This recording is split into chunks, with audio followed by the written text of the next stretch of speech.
Check one.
Agriculture Diego, Arhu Maya, Arhu Muhammad, Esau's Isha, Esau's Alexis, Cambridge Ahmad,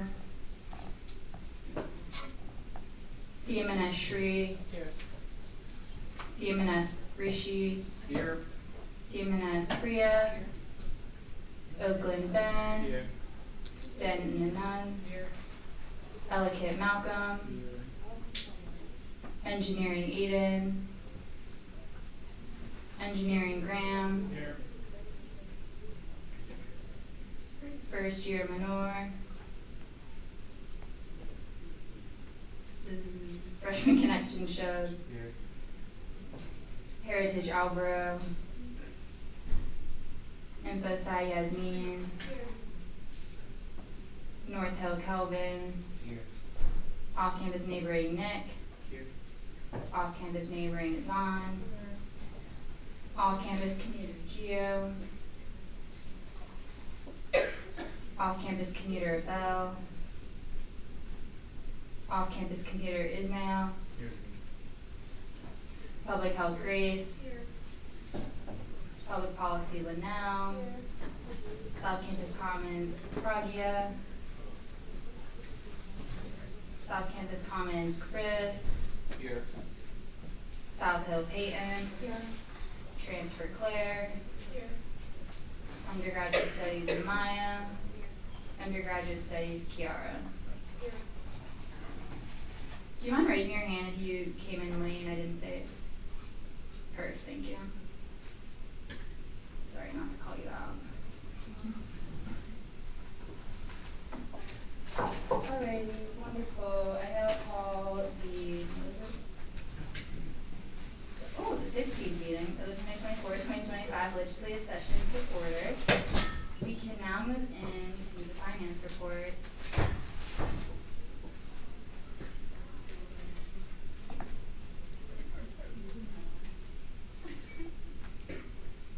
So we haven't spent any money since the last time, so the legislative reserves and the exec and cap reserves are at what they were last time. But just a reminder to everybody that whatever number is there for leg reserves right now is expected to go back up by the amount that the SFF will be reimbursing us. And then next item on there is the bill for allocations for the budgets we did this past week. So the numbers are on there. Check them out. Budget cuts definitely not as bad as you might have seen in previous months. And we also saw that based on historical data from previous years that we didn't need as much money earmarked for next month and the budget cycle after. So we put some of those funds into this month's pool to soften the blow of budget cuts. So.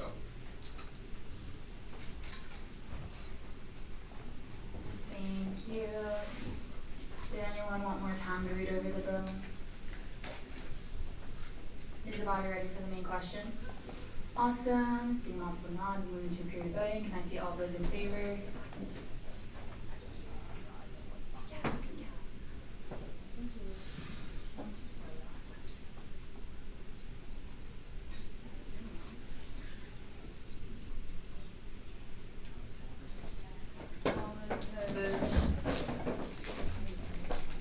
All those abstaining. Amazing, vote of 24-0 to 1. This bill passes. Congratulations to the bill sponsor.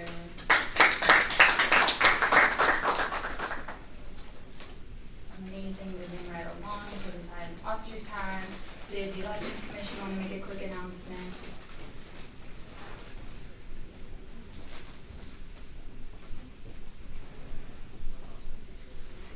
Hi everybody, good evening. My name is Zora. Elections are live as of last night.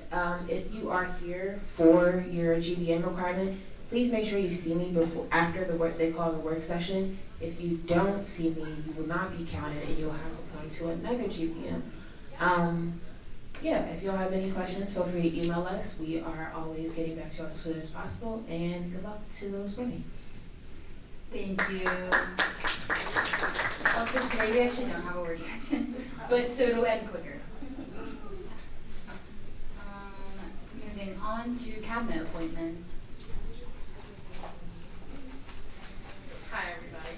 So, just to be really clear really quickly, Jeffrey today is going up to transition from SMP to Health and Wellness following the election of Simon to the Executive Vice President to fill that vacancy. So, I urge you to read her blurb. First going up, though, will be Mahi. She is going up for Director of Governmental Affairs. She works within the University System of Maryland and has a stellar background, so I encourage you to read her resume.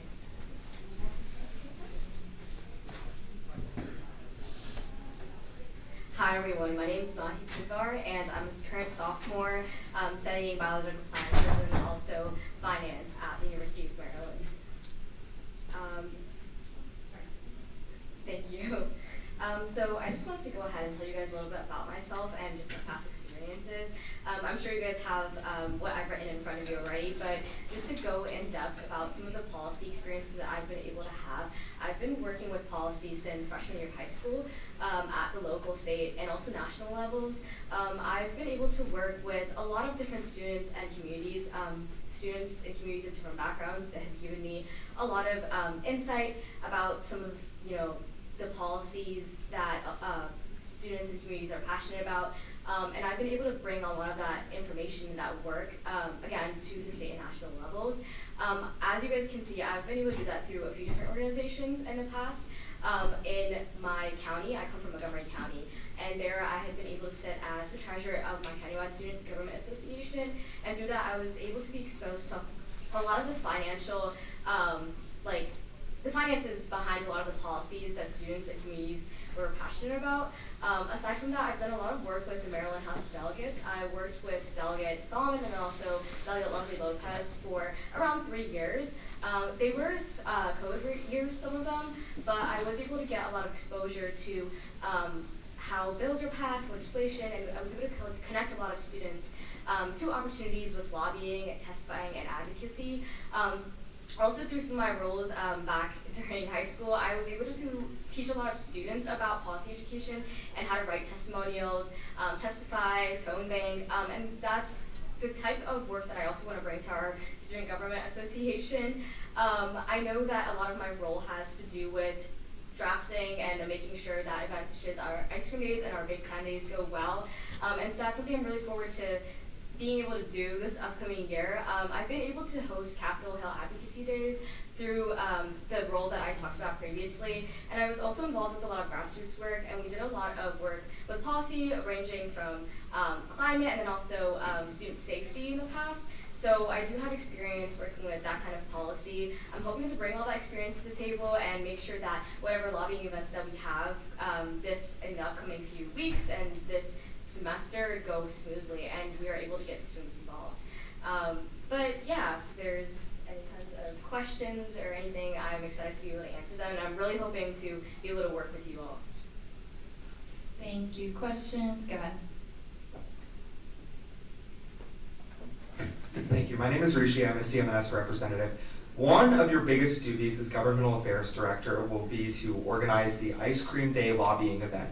How would you like to make that event as effective and interesting as possible for both us and MGA legislators?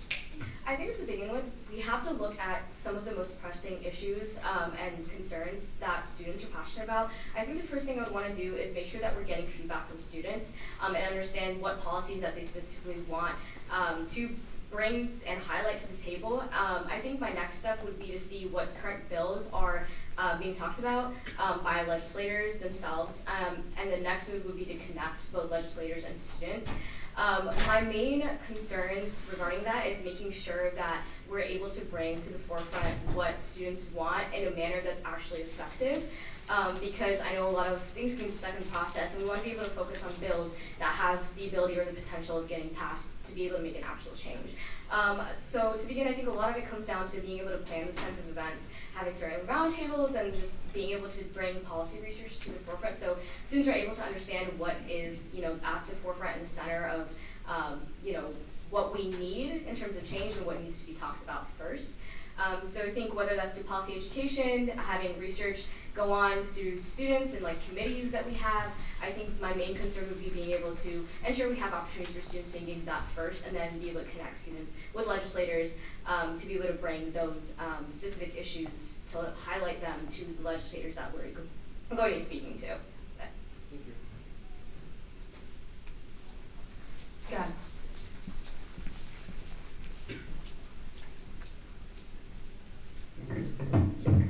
Hi, thanks for coming today.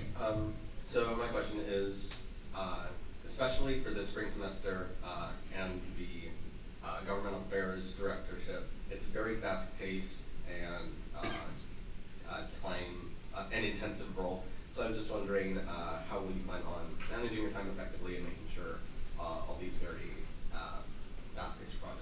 I would like to say, thank you for the question. I would like to say I'm very lucky because I feel like I've had so much experience in terms of managing both policy-related work, advocacy with my other commitments, academics, and my relationships, whatnot, with family, whatever it is. I've had experience being able to manage everything from a very young age. So I would like to say that having had that experience, I know that a lot of it comes down to communication and just planning, proactive planning. With the experiences that I've had, I know it's best to get started with lobby packets and that kind of work earlier in advance and communicate that work that's being done with everyone so that everyone feels like they know what's going on, no one's confused, no one's lost, and we have that planning going on from an earlier stage. I'm very heavy on proactive planning. I think making sure that I have enough time comes down to just planning in advance.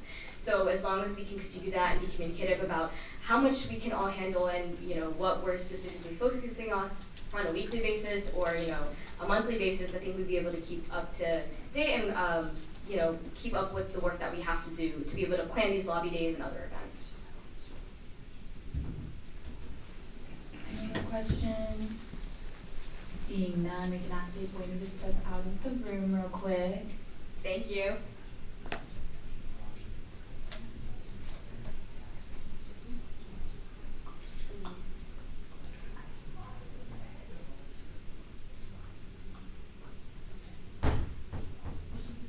There's been a motion to confirm. Are there any objections? Seeing none, we'll now move to the period of voting. Can I see all those in favor?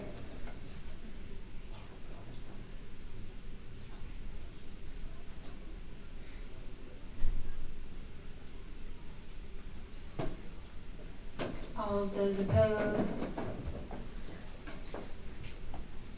All of those abstaining? With a vote of 24-0 to 1, this confirmation passes.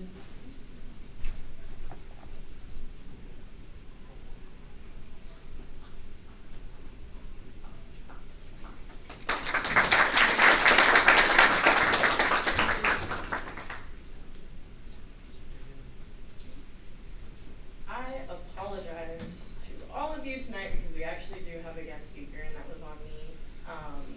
But Danielle Glaros, she's over there. She's the Assistant Vice President and Chief of Staff of the Division of Administration. So for those of you who knew Carlo Coella, who oversaw that division, he now has an interim who's Bob Bruning. And so Danielle assists a lot with the transportation infrastructure side, and she'll be talking a little bit about some of the updates there. So did you have a presentation? I do. If you could just give me a moment. We had a tough time on the internet, and my intern is on the way. So if you give me Okay. 2 minutes, I think I'm ready to go. So if someone could maybe stall a little bit. if We they can up. do Jeffrey's appointment. Okay. That'd be awesome. Thank you all. Appreciate that.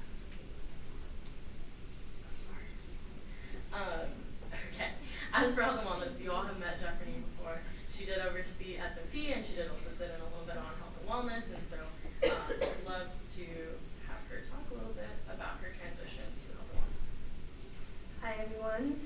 I did not expect to be up here so soon in this fashion, but hello, my name is Jeffrey. I'm a junior cell biogenetics major.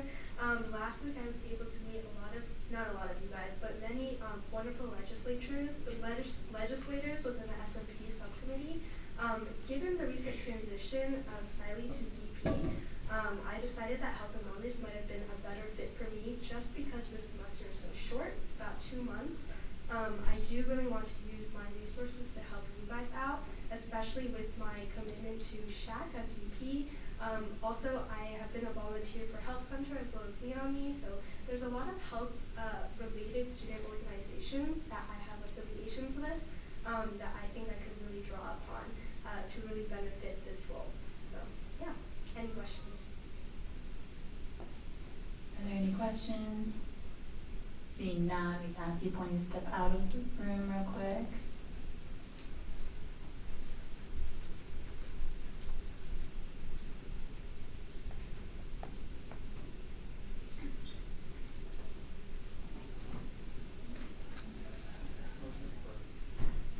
Sorry, the door got closed. Okay, there's been a motion to confirm. Are there any objections? Seeing none, we'll return to period of voting. All those in favor?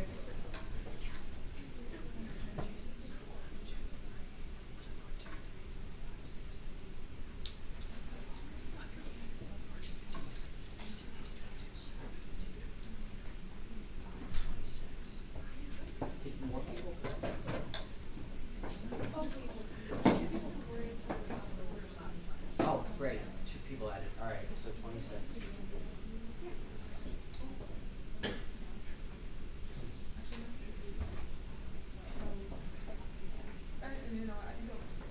So sorry, all those opposed, all those abstaining. Alrighty, with a vote of 26-0 to 1, this confirmation passes.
Good evening. Thank you for your patience with us. While we get set up, thank you, Reese. First of all, as Reese mentioned, I'm the Assistant Vice President, Chief of Staff of the Division of Administration. I have the honor of working with Reese and Paisley quite a bit with the Campus Transportation Advisory Committee and work alone on transportation issues for the division.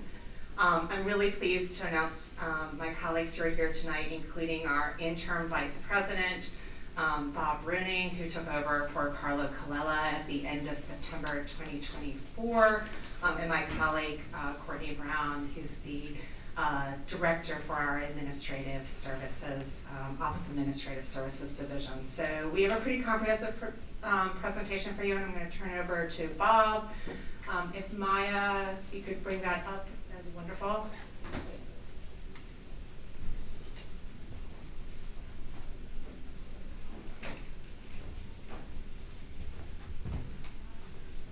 So I guess the slides are behind me, huh? Okay. Go. Well, I'm super excited to be here tonight. Some of you I've met, and a lot of you I haven't. That is Danielle Hale said, I'm Bob Rooney. I'm the Assistant or Interim Vice President for Administration, and certainly happy to start off this presentation with you. We'll go ahead to the first slide about the Division of Administration. We are about currently 1,250 full-time team members. We have 100 of students, and we comprise 7 major units. The division has a very wide range of responsibilities, as you'll find out, and or as you can see from the list of units here. We'll go on to the next slide. Our mission is we provide the vital operational services the university requires for its teaching, research, and service missions. We feel that our work propels Maryland forward. And some of us work when the university is closed, as this snow picture shows. We've had plenty of it this season. I had the provost tell me yesterday she thinks snow is over. I'm not so sure about that, so we'll see the rest of February what happens. Tonight I'm going to provide an overview of our division's current work on a number of initiatives and projects, including sustainability, micromobility, infrastructure, and construction projects. Next slide, please. We are definitely committed to sustainability and to the university achieving its goals. In addition to personal commitments like recycling and composting, the university's infrastructure supports accomplishment of broader sustainability goals. Next slide, please. Our overarching goal is carbon neutrality by 2025. The Division of Administration supports achievement of this goal on a number of fronts. Some of you are aware, or many of you are aware of the Office of Sustainability, which is responsible for outreach on sustainability issues. They manage the Sustainability Fund Grants Program, and they manage and communicate the wealth of data on this topic. I serve as the chair of the Sustainability Council. It's a cross-functional group, and it advises the president, the Office of Sustainability, and the campus community on issues related to the integration of sustainability into our campus operations. Facilities management is responsible for campus waste management, including recycling, composting, which now includes all campus events. Many campus units contribute to the sustainable waste management every day, including dining services and resident life, as does everybody who recycles or composts. And I'm sure many of you do that here. FM also contributes to a significant amount of recyclables from all campus renovation and construction projects, which is a big deal as well. Next slide, please. Climate Action Plan 3.0 was approved last year and was presented to the University Senate in December. The Climate Action Plan is driven by 3 primary commitments: net zero carbon emissions in 2025, a zero emissions vehicle fleet by 2035, and a fossil fuel free power plant by 2035.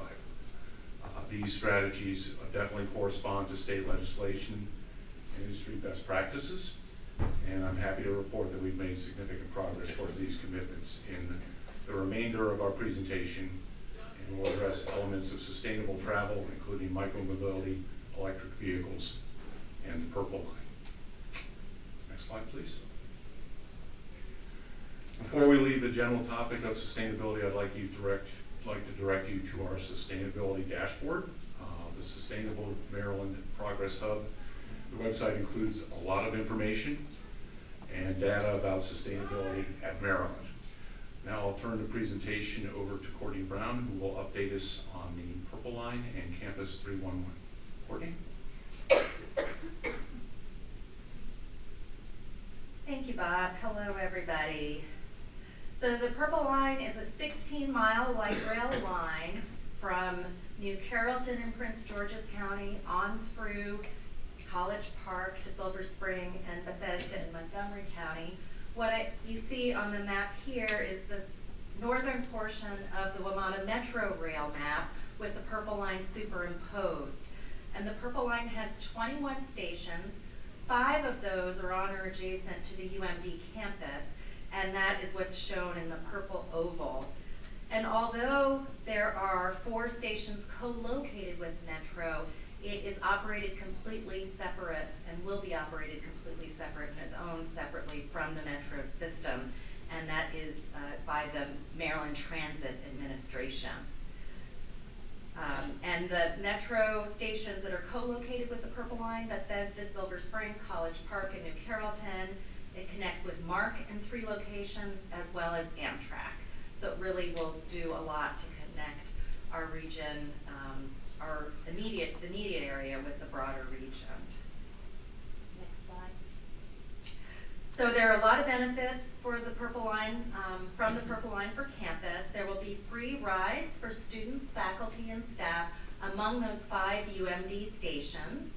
There's going to be new bike lanes through campus, 1.2 miles of them, from UMGC to the west through the core of campus to Baltimore Avenue to the east.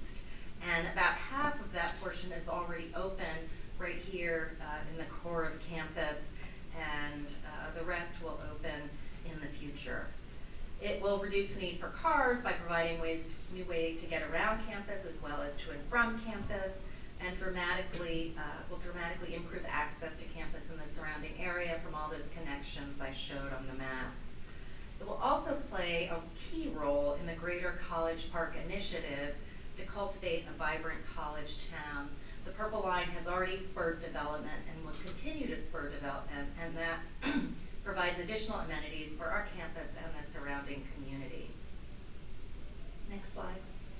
The construction schedule is here in January 2023. There was a major mobilization about 2 years ago for the major construction work on campus. And we were very fortunate that the major construction was completed just before the start of this academic year in late August 2024. Minor construction continues in the campus core, and major construction continues outside of the campus core. The entire project is currently scheduled to be complete with construction in late 2026. That's when we expect to see trains to begin testing on our campus. And then revenue service, that's when paying passengers can begin riding the train, is scheduled for December 2027. So here are ways to stay up to date. First, for your travel to and from campus, we recommend signing up for construction notices at purplelinemd.com. This is the official MTA Purple Line site. There's also a UMD Purple Line website, umd.edu/purpleline. We have notices about construction impacts to campus, FAQs, additional information on the project. For questions, concerns, we have an email address, purpleline@umd.edu. We issue text alerts for those subscribed when there are pedestrian or roadway impacts on campus. And there's information there on how to subscribe. And we also use all campus emails, social media posts, Maryland Today for larger impacts. Next slide. So now moving on to the 311 app. This is a new app or a new tool that's available in the UMD app. We're very excited about it. It enables anyone at UMD to easily report non-emergency outdoor physical issues on campus using their mobile phone.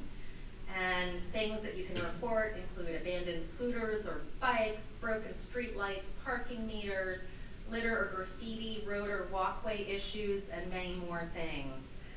The most common thing reported to date has been abandoned and illegally parked scooters, and those get triaged directly to DOTS and VIO for VIO scooters. So it's very efficient. It allows people to report things even if they're not sure which department might be responsible. So we're using crowdsourcing to identify those problems, alert the appropriate campus units, and we feel this is a way to improve customer service. We have a web page on our Division of Administration website with more information that we have linked here. And I encourage you all to try it in the UMD app.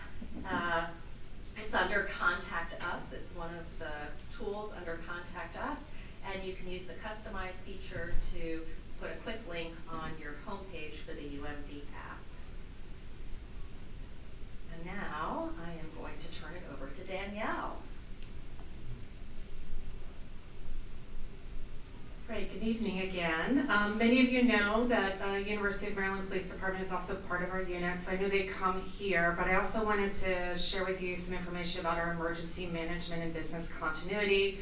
You might have seen them at some of the early events that were held on campus or during your campus orientation. But we do have a group on campus who coordinates preparedness messaging with our students, faculty, and staff.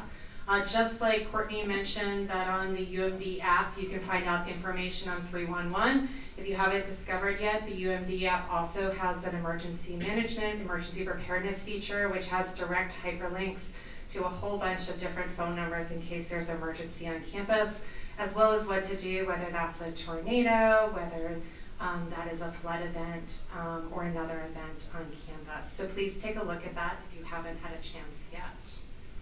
I wanted to take a moment to transition to micromobility, big topic on campus, and you can go to the next slide, the one with Capital Bike Share. Before I talk a little bit about Capital Bike Share, for those of you who are seniors here, you know we've seen quite a change in micromobility on campus since you first arrived here as freshmen. Today we have about 4,000 registered electric micromobility vehicles on campus. About 800 of those are owned by resident students, and 750 of those are pedaled bikes. And we also have a VO fleet of 300.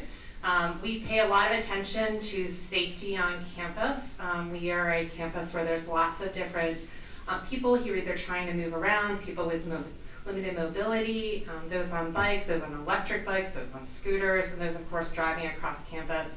And every day we see numerous visitors coming onto our campus who might not be used to seeing lots of intense movement during class change or scooters navigating on our roadways. So it's really important that we all follow the rules of the road, and your safety is foremost for us. You saw a message from us just a few weeks ago actually on micromobility safety. Behind me is Capital Bike Share. You may have not heard, but over the years, Capital Bike Share has been expanding throughout the DMV area, and it actually has now expanded up to us. So we're really excited that there's 4 new docking stations on and around campus. That's at the College Park Metro area, the Hotel Guilford, and there'll be one coming in the Moat area. What's really exciting, I think, for our students and our larger community here is that connects you to stations throughout DC, Montgomery County, and Virginia, and connects you to bikes and e-bikes. Here in Prince George's County, it's managed through the Department of Public Works and Transportation. And this effort actually has been in the works for years upon years. In fact, it might actually track back 5 years, the vision of sort of bringing Capital Bike Share to this area. We're really super excited because there is a Capital Bike Share University membership program, and we are a part of that. And so that means you and anyone in this audience, and any staff or faculty who have a UMD EDU email can actually sign up and get a discount for annual membership. So annual membership is typically $95 a year. Because we're part of the Capital Bike Share University membership program, that is now $25 is the annual membership. So please help us spread the word. You can get more details about that through DOTS. I know they've been putting some information about it out on social media, but please reach out and please share this with your communities, this advantage that you have as being part of our university community. As I mentioned, micromobility is a big topic here on campus. We want to make sure that everyone is safely moving. We do have a work group that regularly meets, and that includes some of your team members you know really well, Reese and Paisley, but also we have membership from RHA and GSG, our graduate student government, and they work along with us from the administration side, athletics, Office of the Provost, Student Affairs, to make sure that we are moving forward around supporting our staff and making sure that everyone has a safe environment to move in. You might have seen, you want to move to the next slide? Some additional messaging that we've been putting out around reporting a micromobility violation. As Courtney mentioned, there is a wonderful opportunity through the 311 app to report exterior violations. This is pretty important. We had a really big challenge back in September and October, and it still is happening now, where people are parking their scooters and locking them to ramps and handrails for people who have limited mobility. In the fall, we actually saw that that prevented access to people to buildings. So it's really important as part of the university community that you park your scooters in the appropriate location, and we're not blocking the movement of other people to be able to safely move on campus. And it really takes a village approach, right? So encourage you all that if you do see a micromobility vehicle that's improperly parked, please report it via 311.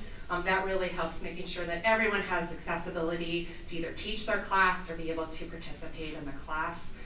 There's also opportunities to report whether there's inside buildings. We had some challenges, as many people might know, last year with a fire in one of our residential halls and a fire in one of our academic buildings. It's really important that scooters stay outside for those reasons. And then, of course, obviously providing information about unsafe riding behavior. We're continuing to gather and analyze data, and we do this really regularly. And we are going to be continuing enforcement actions. Some folks are familiar with those from the fall. Those will continue in the spring as well. And we're going to continue our education campaign. Before I turn it back to Bob to close out our presentation, I did want to just take a moment to talk about our bike lane expansion. So first of all, a big thank you to the students on campus. You really have been the leaders behind this push for us to expand bike lanes on campus. For those of you who came back, and for those of you who were here last year, you came back this fall to see our first pilot two-way protected cycle track on Page Branch Drive. We're continuing to expand that network, and what you see in this picture is a picture from our campus facilities plan. That plan has a strategy it's a people first mobility strategy, and we're continuing to expand the network aligned with that campus facilities plan. In case you're interested in looking at that more, there's a website that's on this slide, but you can also just simply Google UMD campus facilities plan and find it pretty quickly. As I mentioned, it's the student leadership that really helped us leverage additional funding. The Student Facilities Fund provided some funds actually to get that two-way protected cycle track on Paint Branch Drive built. And also has provided funding for final design associated with the new bike lane project that is in final design for construction in Lot Z and Lot 1. So as you might know, that's sort of a mass of a parking lot today and fairly unsafe to either walk in. Frankly, it's a little tough to drive through it, and then it's also incredibly tough for our bicyclists and scooter riders. So we have a segment that will be built. We're anticipating starting construction this summer. We still have some details we got to work out on that, so stay tuned. But for those of you who joined our Complete Streets open house a few weeks ago or saw the article in the Diamondback, you have some more information about that project. With that said, I'm going to turn it back to Bob.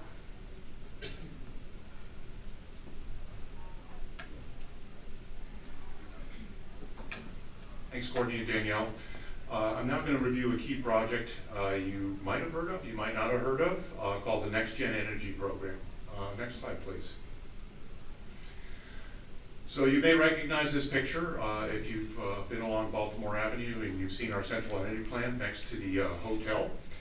The text on the slide outlines our current situation. I won't read it to you, but briefly, the current energy system that serves 85% of our needs is in dire need of replacement. I'm sorry, I got to back up here. You may notice the plumes of steam around campus. These and other issues, such as unplanned utility outages, are symptoms of our aging energy system.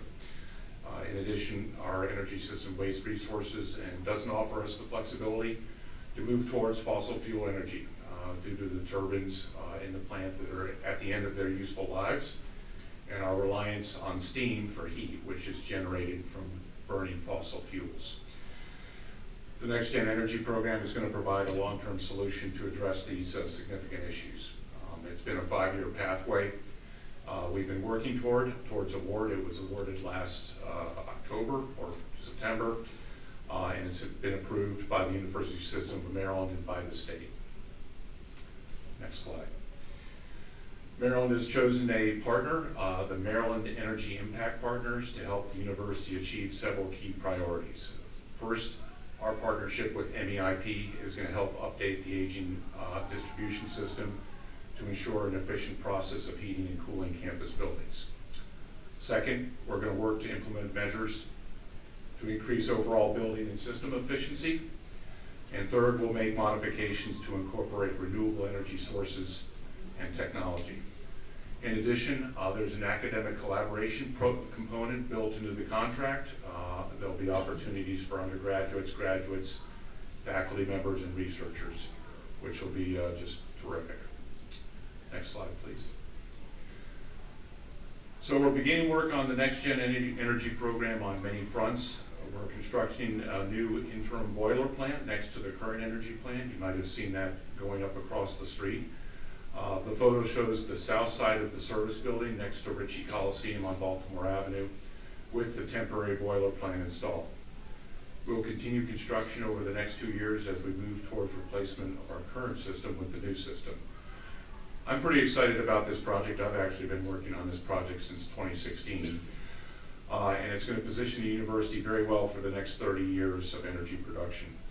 I'll quickly mention that Maryland just won a higher education clean energy grant program award from the state of Maryland in the amount of about $1 million. The program has several components. First, funding is going to support the installation of solar panels, and I'm talking about the grant we just won. It's going to support the installation of solar panels on campus and the creation of a campus clean energy master plan. Second, the program is going to include benefits for Maryland students, including hands-on training, a feasibility study for a clean energy minor, internships, and the development of new courses related to solar energy. Now I'll quickly touch on some construction and development around the campus. Next slide, please. First, 2 construction projects are ongoing on campus. Stanley R. Zupnik Hall for the School of Engineering is well on its way to being completed in 2026. I'm sure many of you have seen that. It's going to be the first campus building to utilize mass timber construction, which is a building method that uses large prefabricated wooden panels to create solid walls and floors. It's a sustainable alternative to concrete and steel with a lower carbon footprint and better seismic resilience. East of Baltimore Avenue, the Leonard Town Housing Project is also under construction. It's going to include 465 graduate housing units and is scheduled for completion in the summer of 2026. Definitely encourage you to check out the many new retail locations in College Park as soon as the weather permits. Just this fall and winter, we've added Shake Shack, Rally House Sportswear, Chopped, Lichun Cafe, and Raising Cane's. Next slide, please. To stay informed on current campus construction, go to our website, which is admin.umd.edu, in the Initiatives and Projects section, where you'll find our current development map that shows projects currently underway. It's not always perfect, but I think it's a great snapshot. And that's all for our formal presentation. We'll go to the next slide and move to questions if you all have any. And I'm sure that between Danielle, myself, and Courtney will be able to answer the questions, but just in case, we'll take a note and get back to you. So.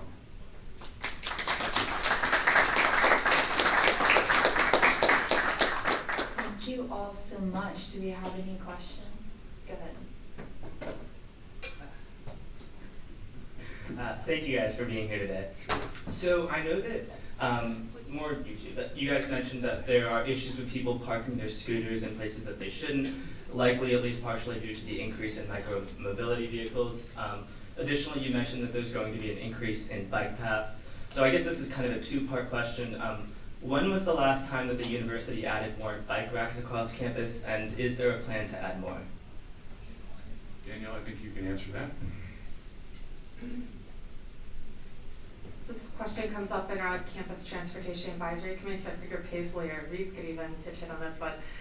So we continue to add racks. We did actually add additional racks last year. We're continuing to investigate additional spots. As we're positioning the bike racks, we're trying harder to ensure that those are actually closer to the streets, so that sort of minimizes the need to bike or scoot, for instance, on the sidewalks.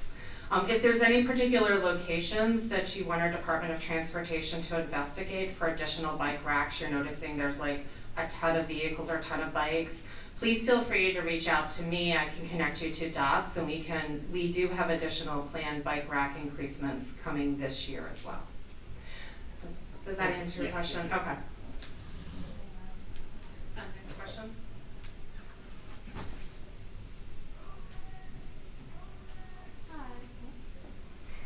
Hi, thank you for your time. So I had a question for the Purple Line. So how would the university ensure that students can safely and efficiently cross the train tracks during class transition, and especially with the Purple Line running through the main part of campus? Yeah, that's an excellent question. Safety is top of mind and has been top of mind during the entire planning and coordination that we've been doing with the Purple Line team. So there are a number of factors. First, the speed limit of the light rail vehicles as they come through campus will be 15 miles an hour, which is now the same as for vehicles on campus. So it'll be moving slowly. During class change, as you mentioned, it won't be moving because pedestrians will have the right of way. To increase safety in really crowded areas, like in many places on campus, there's going to be bollard and chain fencing. Those are the posts with the chains to funnel people to crosswalks. And there will be, stop signs at those crosswalks where, the train will stop and yield to pedestrians. So those are the key, the key safety features. And we're also, understand that this is going to be a new thing for the community. Right now we do have trucks and buses, other large vehicles coming through, but the light rail will be different. So we'll also, the Maryland Transit Administration will be doing a safety campaign, communications campaign, and we'll be doing something closer to the time when the trains will be operating from the universities also.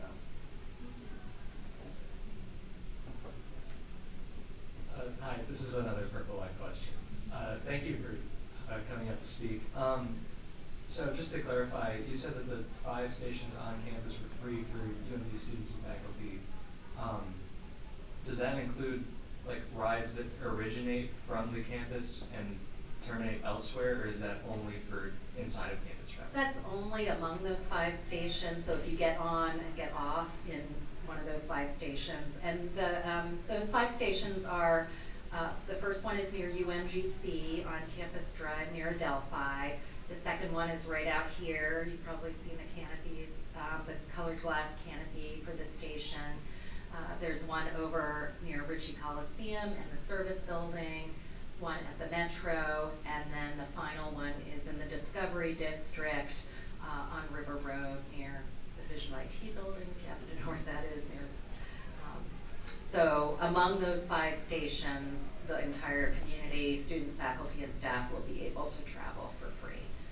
And do we know anything about the current, or what the fare validation system will be, or is that not? MTA is still working on that. It will be compatible with SmartTrip, but SmartTrip is evolving as we speak. So that's something they're still working on, and we're not sure, how that'll work for our community. But we'll find out closer to the time.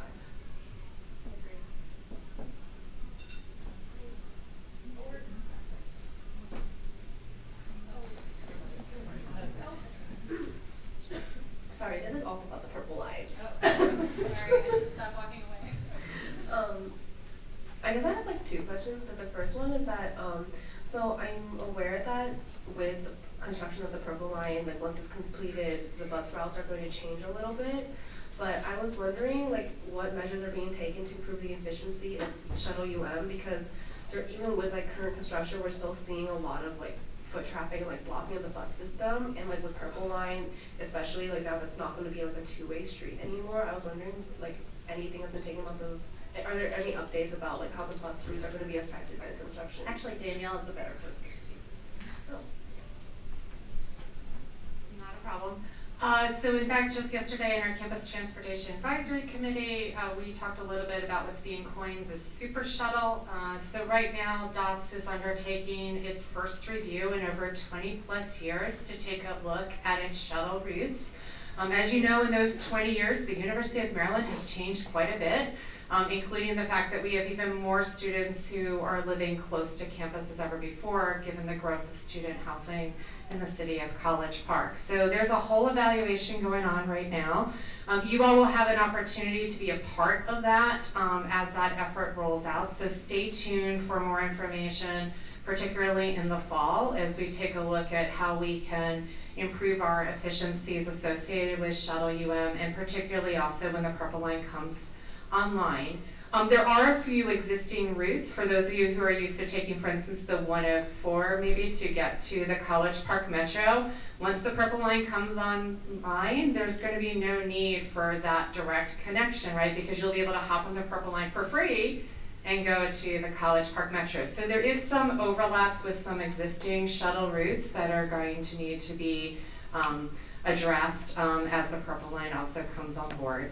I think a part of your question was also about efficiencies today sort of moving across campus. So again, if there's any thoughts you have on Shuttle UM, definitely feel free to funnel them to Reese and Paisley. They're phenomenal advocates for all of you. But you can also reach out to DOTS or to me and let us know if there's some particular efficiencies you should look at. We did, as part of the Campus fee proposal for Shuttle UM, there are a few enhancements that are a part of that proposal. I don't have them at my fingertips, but we can definitely provide. Reese and Paisley actually have those details. This is a very complicated budget situation this year. Y'all know that, you're living it with us. So bear with us, but our hope is actually to do some very strategic enhancements to some of the high volume shuttle routes that are used both by our undergrads and graduate students for the upcoming fall season. Thank you so much. You're welcome.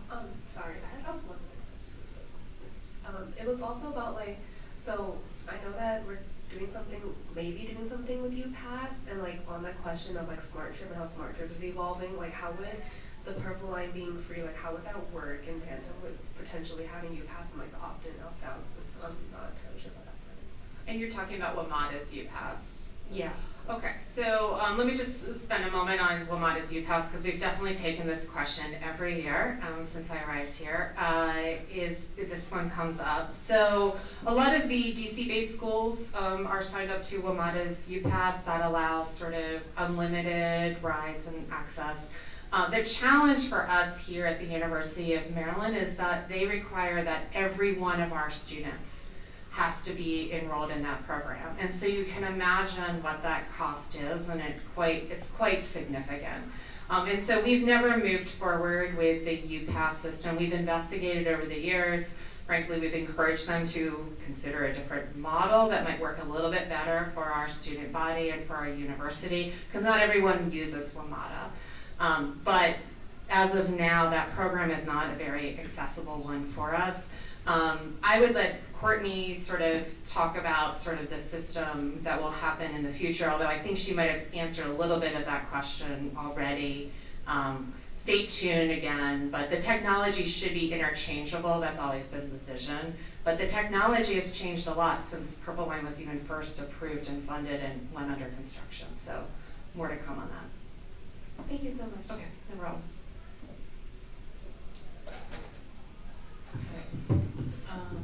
Hi, I had 2 questions. So my first question is, so I gather there are going to be some traffic lights put into place to kind of manage the flow along Campus Drive better. So I was just wondering, when are those likely to be put into place? And then I'll ask my second question after. Okay, well that's an excellent question. Right now, it's unclear when they're going to be operational. Some of the equipment has been installed by the Purple Line, but there's a lot of other stuff that has to happen to make them operational. The one that will likely be operational first is the intersection of Campus Drive and Regents Drive, which is a very challenging intersection, busiest intersection right here on campus. And we are pushing for that to be operational as soon as possible because it'll be safer. The roadways are designed for a traffic signal. So it's possible that could happen sometime over the summer. We expect sometime in 2025, but that could change. And my second question is about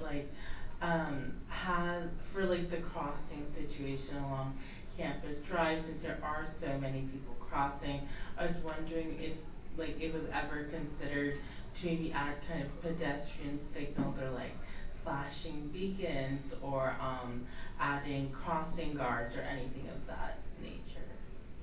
So there was an extensive evaluation when the Purple Line was conceived, before the final design was done, and that was before I was involved in the project. But I understand there were a lot of things considered. The way that the Purple Line is designed to be on campus with the embedded rails is similar to many other cities, other college campuses, where you really have the train, pedestrians, cars sharing a common road. So that's a very common model. And because the train is moving so slowly through campus, and we have stop signs at the crossings and other measures and features for safety, that was seen as the most efficient model, and that's what was selected.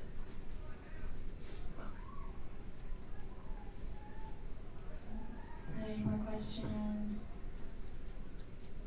All right, well, thank you guys.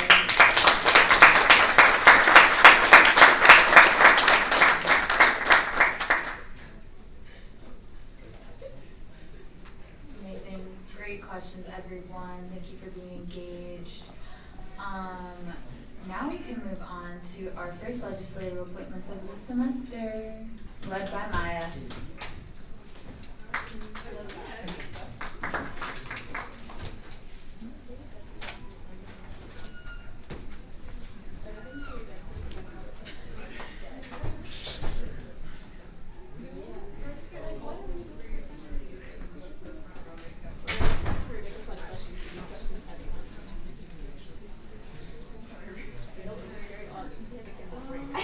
Hello, this will be a familiar face to some, new face to, I guess, a lot of you.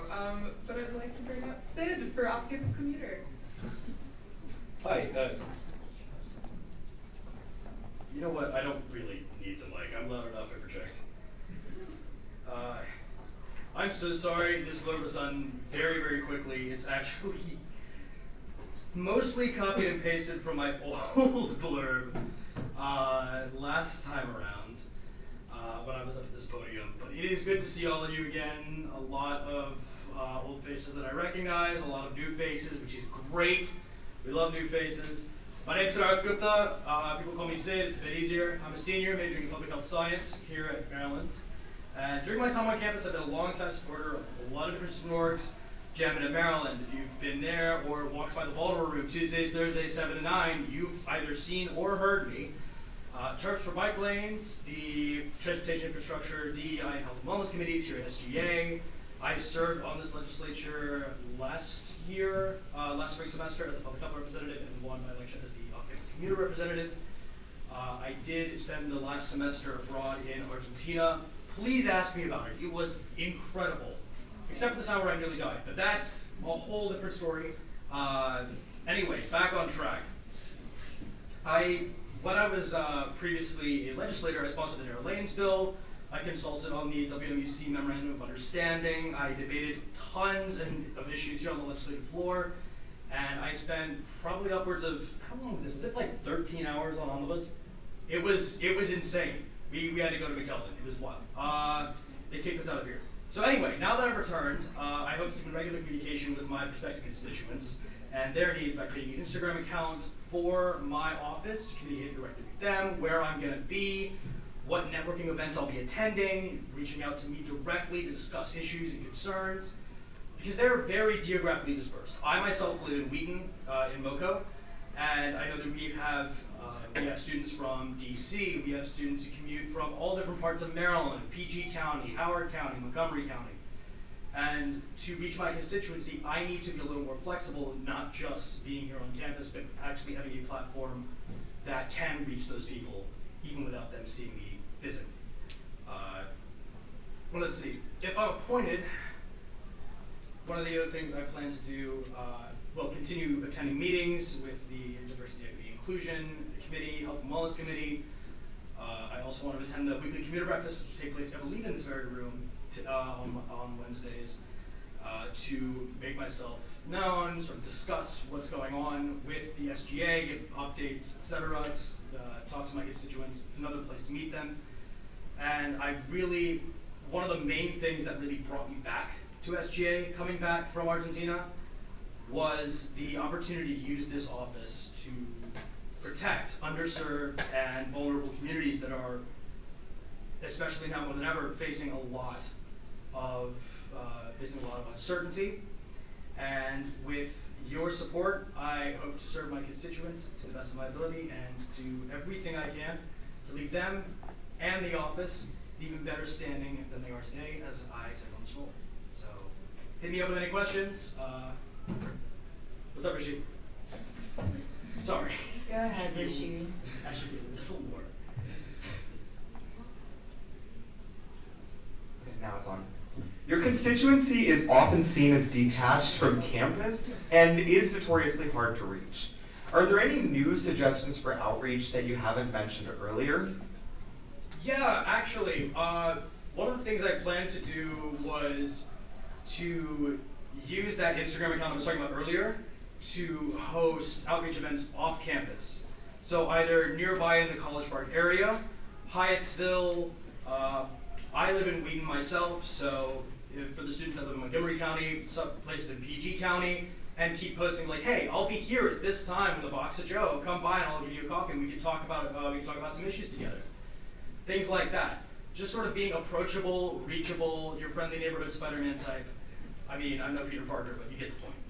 Yeah, I did want to correct what I had previously said by when I apologize for saying detached from our campus. I should say is mistakenly regarded as detached from campus. No, I get it, and it's difficult because while we are part of this campus, we're often also dispersed, and we are very hard to reach because we're not on campus on our off hours. We tend to be here for our classes, for our quote-unquote 9 to 5, and then we go home, back to Montgomery, PG, DC, right? And it is difficult to reach us specifically because of that. But what I'm hoping to do, and with my expertise being, off campus myself, obviously, and also just with my intimate knowledge of the College Park and surrounding areas, I hope to be able to reach that and bridge that gap, right? Where I'm able to meet them on their turf or on wherever they may be, either virtually or physically. Go ahead, Chris. Hey, Sid. Hey. If you could tell us about how you almost died in Argentina. Oh, okay. Unfortunately, we're gonna skip that one. I'll tell you later. Absolutely can talk about it outside of GBM. Go ahead, Linnell. Okay, so you kind of touched on some things you want to do, but do you have any unfinished business from your last time around that you want to continue, or any priorities from your previous times legislature that you want to build on? I do. Thank you for that question. Yes. So recently I was working with the Health and Wellness Committee. I came back and I realized that the Deputy Director, Varun, he picked up on an issue that I had been working on before I left, which was suicide tracking and casualty reporting. And so I've been working closely with him on that issue since I came back. And that is among, I'm trying to remember if there are any others that I've picked up on so far that I left when I went abroad. I can't think of any others at the moment, but there may very well be. And I hope to get in touch with everybody working on those and plug back into those projects. What's up? Sorry. Go ahead, Nick. Welcome back, Sid. So sorry about that. My question's regarding related to the Health and Wellness Committee that you're really active in, especially because I'm off-campus neighboring and off-campus commuter. It's kind of hard to get resources out to those communities related to mental health and different things that there are for those students on campus. Do you see yourself taking place any kind of initiatives to help getting resources out to those populations? It's all good. No, that's an excellent question, and that's something I definitely want to do, because I think what we could do, in terms of reaching those communities, there are a lot of local health organizations, municipal health organizations that we could partner with as an SGA to start reaching these people, and I think there's a lot that I could do to help accelerate that or to help facilitate that. That is definitely something I want to take up, and I want to be able to expand the reach of the Health and Wellness Committee and their work beyond this campus. They do great work, and I see a lot of opportunity to reach out past the borders of the College Park campus and 20742, right? So. Go ahead. I was wondering if you had any initiative ideas that kind of combine your previous experience of being public health as well as like kind of off-campus commuter representative, like ideas like around outside of campus or something like that. Well, public health is a very intersectional field, is what I'll say. So when I talk about wanting to help and protect underserved and vulnerable communities, that's public health. If I were to talk about disease prevention, that's also public health. If I'm talking about suicide tracking, that's also public health, right? Working towards achieving better community health and wellness, all of that is public health, right?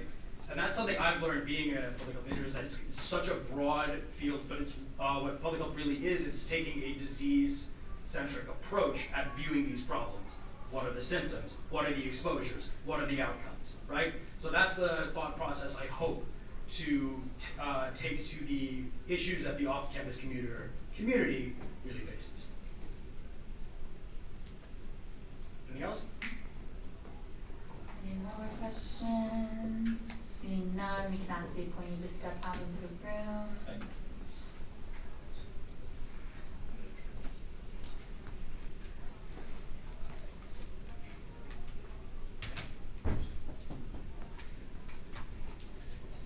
I look favorably upon a motion regarding, there's been a motion to confirm. Are there any objections? Seeing none, we'll now move to a period of voting. Can I see all those in favor?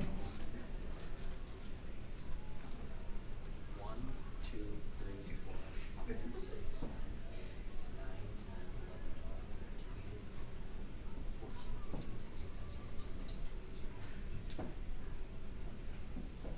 19, 20. All those opposed? All of those abstaining? With a vote of 25-0 to 1, this confirmation passes. If someone wants to let them back in.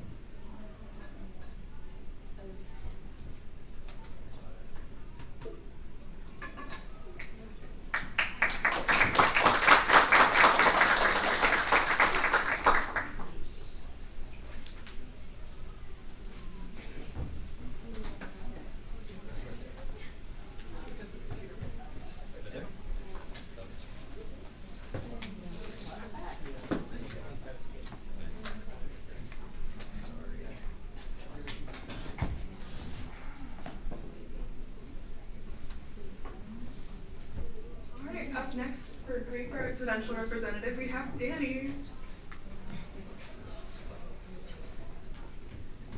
Hello, my name is Danny. I'm studying computer science and economics, so dual degree. I'm from Carroll County, Maryland. I'm part of Delta Sigma Phi fraternity. I also started the Maryland Quantitative Finance Club, where I served as president there, and my term just ended last semester. Some of my relevant experience comes from my work experience. I've worked in consulting for 2 years at Booz Allen Hamilton and then for EY. Some things like I'm looking forward to doing, hopefully as a Greek representative, is encouraging community outreach, sort of like inside and out of Greek life. Kind of want to work to bridge the gap between students that are in Greek life and students that are not in Greek life. I also want to work on professional development and collaborate with other student groups.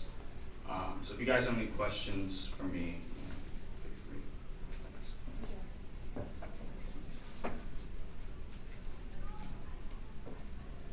So hi, Danny. As many of you probably know in this room, Greek life is well known to be a breeding ground for hazing and sexual misconduct. As a Greek life member who will potentially be in the SGA, how do you plan to tackle this issue as an insider? Yeah, so that's definitely a major concern within Greek life. I think there's definitely many things we can do. We first want to foster an environment where people can speak out. It's like the most important thing for getting victims to come forward. And then once victims come forward, being able to hold them accountable.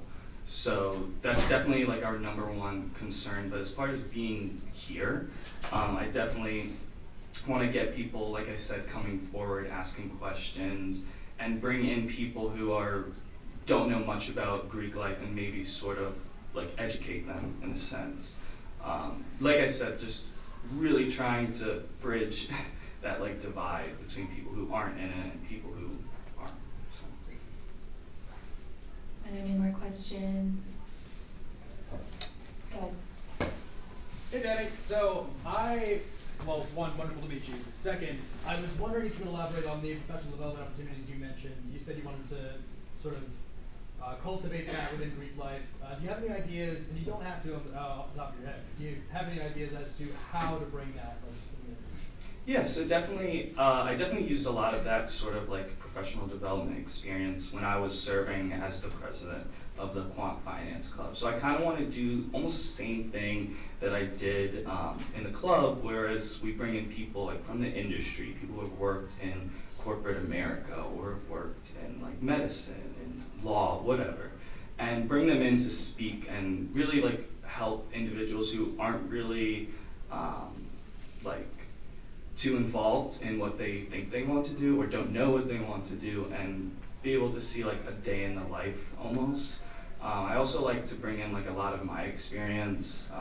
I've been through like different fields in tech and consulting, which is kind of like daunting to get into, but it's not when you actually learn how to go through it. So I would bring people like myself and talk about what interviews were like, what how to talk in technicals, how to approach, how to present in front of a board of executives. So I would do, like in this position, I would maybe propose like meetings every Wednesday, every Tuesday, where people can just come in, and it's sort of like office hours where it's casual, it's low key, and like they can ask questions and get guidance where they want. Go ahead. Hi. My question is, first, what committees are you interested in joining? And secondly, what are like some initiatives that first come to mind for your constituency? Yeah, so definitely, I was looking at the communities earlier, and definitely the student groups. You know, I mentioned how I led a student group. I think that would be something really interesting to grow, and through that, maybe we could do something like student groups can join in philanthropy events for like fraternities or sororities. So it gives like people an opportunity to like get back within the community, which is required for like many frats and sororities. But if we can get people who aren't necessarily in it but are just interested in doing it, I think that would be like really cool. Also with like I mentioned, the professional development, I feel like that kind of goes hand in hand with like academic affairs as well. If you're like working on like your professional career and your goals, then you can also goes hand in hand with like doing well in your classes, setting up yourself to pursue like what you want to pursue. So like those are some of the ones, and like initiatives. Some other initiatives are definitely like the support programs, like we can do with like the sexual assault prevention, like the hazing that was mentioned earlier. Support groups and setting those up will definitely be like my first like thing I want to do. Are there any more questions? Seeing none, you can ask the appointee to step out of the room.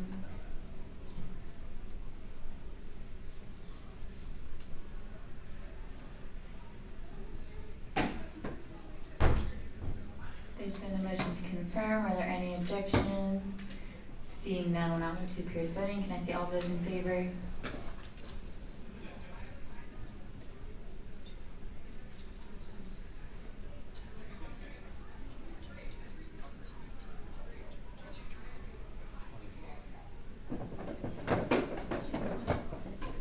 We see that one more time. I know how many. Okay, all of those opposed. Wait, did I count wrong? Yes. All those abstaining. We added a person. How would we go down? I don't know, some left, something like that. With a vote of 26-0. 25-0 to 1. This confirmation passes.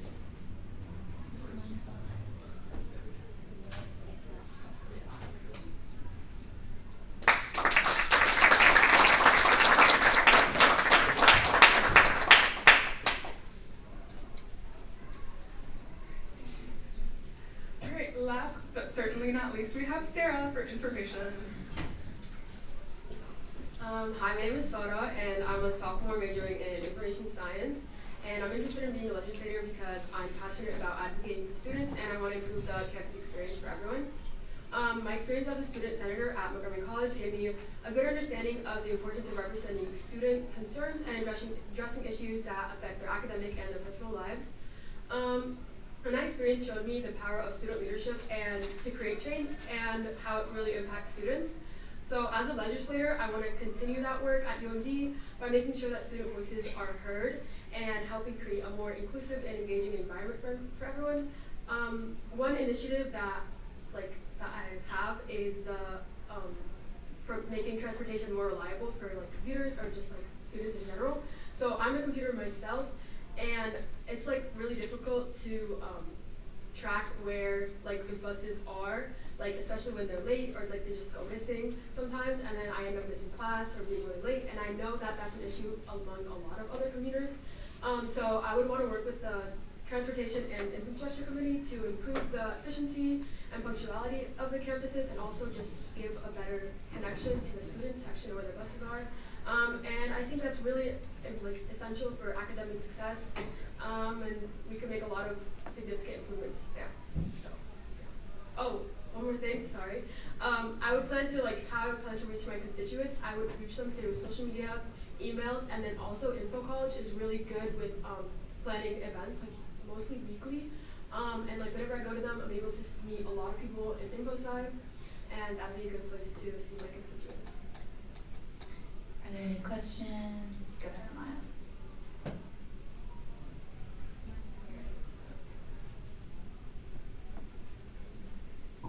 Hi, thank you for coming. As you know, SJ is a big time commitment, so I was just wondering, with your schedule, how's your time commitment? How will you be dedicated to SGA? Okay, so I have a lot of experience in leadership roles, so I'm really good with my organization and time management skills. So I know how much I can handle, and I know I can put a lot of time into SGA.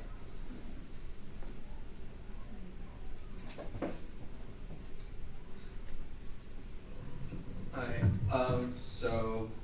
My question is the information sciences. It tends to be a college that a lot of people transfer into instead of starting in. What steps do you plan on taking to make sure you can reach out to this community and make sure they're more connected? Okay, so as I said before, Info College is really good with having events. Last week they had a talk, which was really interesting, and they get a good turnout usually.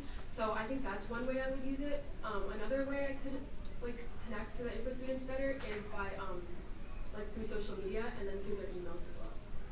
And then I could also tell them where I am directly so they can come reach me virtually or physically.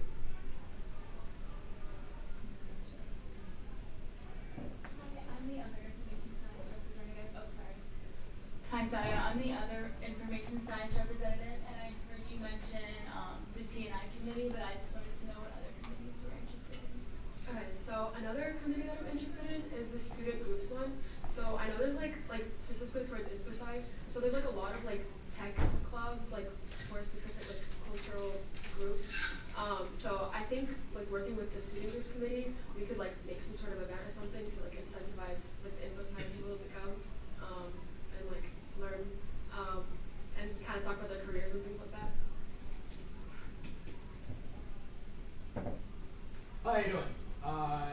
thanks for being here. My question was, did you have any initiatives that you had as a student senator in Montgomery that you wanted to potentially port over here? Okay, if not, I'm just curious about your experience. So the things that I did at Montgomery College, I can list a few. So a lot of work I did was work with like student orgs. So I helped them like plan like their events, and then I also helped them like get members. So I helped them post, I helped them like kind of set up, because a lot of times it was like right after COVID. So a lot of these clubs like they were trying to revive. So I helped them like reset everything and then like get their members. And then another thing that we did was like, I was on the Germantown campus, so they didn't have like a student involvement center kind of place. So we ended up emailing a bunch of like delegates and then also like admin, and then we were able to get some sort of funding for the student involvement like center that they're still building right now. But I can see it, but it's okay. And then something else that we did, so like there's 3 campuses for Montgomery College, and there's like this one shuttle that would like run through them, and it was right after COVID, like I said, so like the old like system that they were using for the buses, like they just like didn't like properly use it anymore, so there like a lot of students like could not go from campus to campus. So we went to the transportation department and then ended up fixing those issues. And we did surveys and got a lot of students to like do testimonies and stuff. Yeah, those are the things I did. Yeah, perfect. Sounds like those are those perfect committee assignments for you. So you mentioned some stuff about mental health initiatives. What kind of mental health initiatives do you have planned? So there's like a lot of students on this campus who kind of struggle with their identities and like things like that, especially because they can't find their people and like they don't know how to like, I don't know, connect with others. So I think one mental health initiative that we could do is try and get student groups to come together and just like make a space for people, like if they can't find other like Muslim students, for example, if they can't find other Arab students, like they can come and find a space. And then they could also, I think in other ways, like a lot of students don't know that there's like so many mental health options available for them. So making sure that those are accessible and that promoting them, making sure that people know that they exist is very important. Any more questions? Seeing none, we can ask the appointee to step out of the room.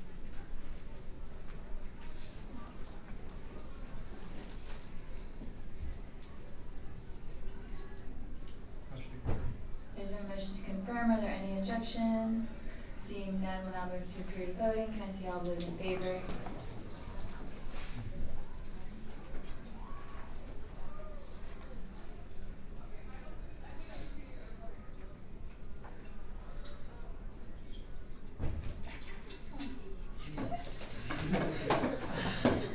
Okay, we're just gonna get all those opposed. All of those abstaining. We'll vote 26-0-1. This confirmation passes. Yeah, because 2 more people voted. Yeah, because we were missing one. I think, I was filling my water bottle for the last vote, so I wasn't here. 28-0-1.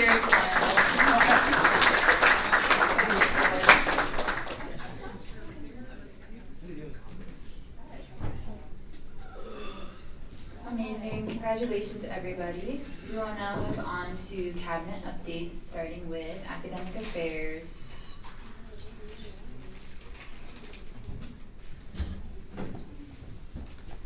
Hi everyone. Wow, this is loud. Lindsay, Reese, and I met with the provost last Thursday, and everything went well. The main 2 topics were we talked about current executive orders being around and how campus is going to adjust to that. And so I linked the Office of Government Regulations website, which is what they directed us to. And then we also went over TERP AI, so I linked in the highlights there. And then Lindsay and I are going to start drafting the bill for the OER survey. That's it. Thank you. Also, really quick, guys, I'm gonna go pee, but since there's no pro temp, technically we're supposed to do the elected person to chair, but like unanimous consent, is everyone okay if Maya does it? Yeah. Okay, cool, thanks guys. My first coup. This is so exciting. Director of Communications, where'd you go? Where'd you go? Oh, there. So nothing groundbreaking. Working with Elections Commission to give access to the website, and you guys will probably all have class on Thursday. Sorry. All right. On that awful note, Director of Research and Technology.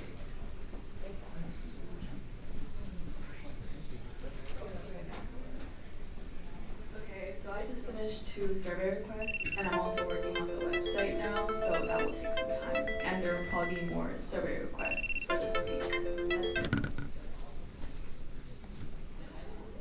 Fantastic. DEI? Oh.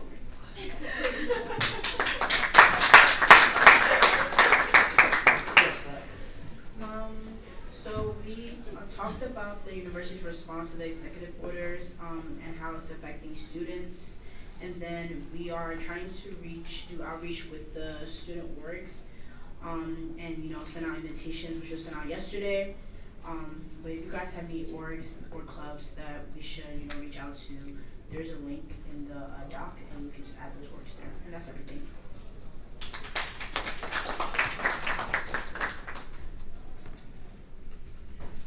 Awesome. Health and wellness? Hi everyone, I hope you're doing well. For health and wellness, we've mainly been working on the counseling center results, so analyzing that survey and kind of thinking of initiatives that we can propose to Dr. Joshi tomorrow about what to do with student feedback. And after that meeting, we should have a lot more updates about those specific initiatives. But like the main topics that we're addressing are social media awareness and campaign initiatives. We're also working with the Center of Healthy Families to do like a logo design contest, which is kind of a way to get students involved and raise awareness for the Center for Healthy Families. And then we're still working on our dining hall table initiative. That's it, thank you. Awesome. Civic engagement, governmental affairs.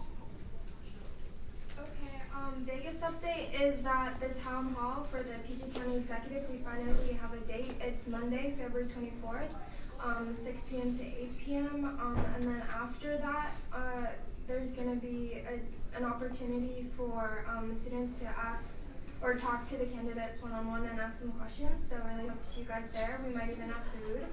And then also, important announcement, so if you live in District 3 of College Park City Council, the deadline to change your registration to your campus address is tomorrow. So if you want to vote in that election, do that before tomorrow.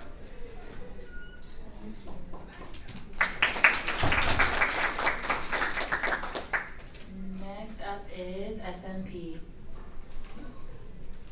Hello, my first and last update. So last week we are beginning the CARE Hospital Drive. We're setting up a bin outside of SORT for blankets and gift cards. That's going to be there until April 16th. Next, we're going to be reaching out to nearby bars, cultural organizations, as well as like anything on campus to sort of gauge interest for receiving drink test cards as well as have condoms. And that's kind of just going to be given out on a supply availability basis. And then for Sexual Assault Awareness Month, April, we are coordinating with CARE to co-plan an event. And we're also looking into doing some sort of interactive flag campus event to kind of gauge for sexual assault awareness.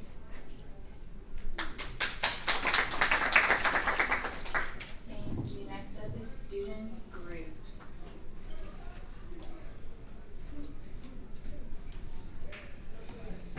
Hey everyone. So first up we have the legislator student group matching form. Please fill it out. We had some legislators participate in it last semester, but this is a new form for this semester and I hope we get more participation. And then we picked a date for the Spring Leadership Summit. It's going to be March 31st and the bill sponsor will be Kelvin. And then we were working on the room booking survey. We finished the request and gave it to Benya. And then we discussed tabling for outreach to get many student groups to fill out the survey. And then I was working on it with Priya. And then during committee, we worked on creating and researching a series of guides and resources. We're making an event planning guide. recruitment strategies, and then finding alternate ways to fund their events outside of the SGA funding process. Thank you. Student affairs. Hello everyone, I'm sorry I was sitting on the floor, my laptop was dying. So not too many updates this week. Committee, we kind of talked about just finalizing our complaint tabling bill. Hopefully you'll see it next week. We finalized the dates for Monday, March 10th, and 25th, so right before spring break and then right after spring break. And we were just talking about locations and what kind of freebies to give out. If you have thoughts, feel free to Slack any of us. I kind of put them in my updates. We sat through committee and added some stuff to the Know Your Rights resource spreadsheet for undocumented students. And then linked below is the STAMP Student Advisory Board meeting notes that Shirley attended, so I cannot brief you too much on that. But that's really it. Have a good rest of the night. Sustainability. Hi guys, I'm Alicia. It's nice to see you all in person. Okay, so we have a couple of updates. We're still working on EarthFest, of course. We started sending out our student group interest form, so if you're part of any student group clubs, departments, or offices that are pertaining to sustainability, feel free to sign up. That's going to be due March 15th. And then another important thing is our sustainability internship scholarship is open, so if you have an unpaid internship pertaining to sustainability as well, we put the link in here and you're able to apply and potentially get a scholarship for that. And that's going to be due on March 3rd. That's pretty much it. Thanks.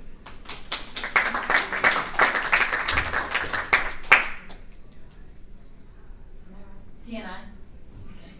I lost the order. Happy Wednesday, everybody. Paisley unfortunately cannot make it tonight, so I'm the deputy, Joe Diaz. I'm going to be filling in just for today. So as far as updates for this week in committee, we actually started talking a lot about Purple Line implementation, design, some of the safety features that we're anticipating, and that will be on our DOS agenda as well. We have our second DOS bi-weekly meeting tomorrow morning at 11 a.m. We will put out the information from that meeting on our agenda tomorrow in committee. And as far as transportation projects, continuing on the bus shelter survey project with Malcolm, looking to submit our application for Monday for posting next Saturday on shuttle UM buses. As well as Paisley's been working with the CTAC subcommittee, focusing on federal funding and DOT's budgetary structure. For infrastructure, CTAC had a meeting on Tuesday, and Paisley and I are going to meet with a member of the Student Facilities Fund Advisory Committee, that's FSAS, tomorrow in the afternoon. For projects, we're going to be working also on a water filter maintenance project starting this semester, and as far as a mural project, staff is using promotional materials on screens and printing, and we're good for a Maryland Day reveal. Going to also just be continuing and on our accessibility in SGA initiatives, live stream, documents, the website, and I've been continuing to track federal funding updates as well as the government relations website. That has been really helpful that UMD put that out. Makes my life a lot easier. And yeah, that's everything we had. Anything else you have questions about? Show up to committee tomorrow. Thank you, Joe. Amazing. Moving on to our first reading calendar, we have S250219A, an act to fund the Student Government Association's 2025 Ice Cream Day for the Maryland General Assembly. Would the bill sponsor like to give an introduction to the bill?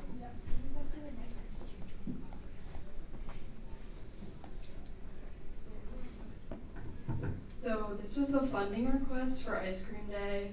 We're asking for funding for the postcards that are going to have the bills that the legislator is supporting, some of them that we're supporting to the MGA. And then we're also asking for funding for the serviceware for the ice cream, and then funding for the delivery of the ice cream to Annapolis, which is where Ice Cream Day is taking place. Amazing, thank you, Claire. This will be going primary financial affairs, secondary communications, and tertiary civic engagement and governmental affairs. moving on to S250219B, enact to host a referendum regarding the health center fee for fiscal year 2027. Would you like to give an intro to the bill, Reese? So, for those of you who don't know, this was the last week to put up bills on the normal reading calendar for the referendum. Referendums have to be heard at least a month in advance to give IT enough time to be able to have their referendums. We heard on Friday that the University Health Center fee did not pass the University Cabinet, which means that it pretty much, for all intents and purposes, is dead for the year.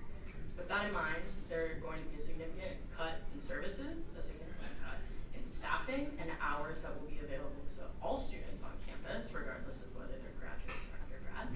And with that in mind, one of the things that came up in my cabinet meeting with them specifically was that every other student-instituted fee had a referendum. We didn't have the ability to do that between then and now with the student fee process, and so I guess now that it's over, the student fee referendum is for the next fiscal year. Keeping in mind that the fee price that is on here is to maintain the current operations of now and this year, and the next fee might potentially be to like be back to what it was this year, if that makes sense. So the numbers may not be specifically accurate, so I may like tweak those a little bit, but I've been working with UHC and the Student Health Advisory Committee, or SHAC, to put this together. You guys can read the specific language there as well. We tried to be somewhat neutral when doing these, and just to keep in mind, referenda, once they go to, like, they become official, like you guys vote on them, we are not allowed to endorse them. The idea is that the student body votes on it, and so it negates our representativeship, if that makes sense. We are asking the students to tell us something, so you may not go around in your official capacity as an SGA officer telling people that you support this fee. The only thing that you can do is inform them and give them factual things regarding the fee. So I will probably be reaching out or having, working with folks to reach out to you guys about individually reaching out to your residence hall directors or reaching out to your academic departments to let them know about the referendum. So hopefully bring them up in their classes, bring them up in their floor meetings, whatever it is, so that students have kind of a broader understanding of what's happening. The fee is extremely technical. A lot of students don't even really understand their own insurance. I know I don't super fully understand it sometimes too. So with that in mind, like, there's a lot of information that has to go out to make sure that students are making an informed decision. So we'll also be working with the UHC to throw together some town halls, possibly, or like panels with them, and also doing potential tabling efforts for it as well. Again, not to endorse, but just to inform people. The referendum will be part of the elections in April. From April 1st to 4th, all undergraduate students would be eligible to vote for it. It is a non-binding referendum, meaning that we don't even know if the fee will get proposed again next year. But I would like to be able to, we have our cabinet meeting April 16th. And by the time that this referendum would be over, I would be able to take that to the university cabinet to be like, here's what the students said regarding this.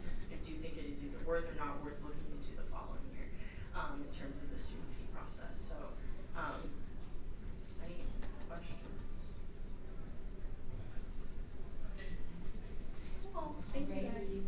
Thank you. This will be going primary student affairs, secondary health and wellness, and tertiary communications. And now moving on to our second reading calendar.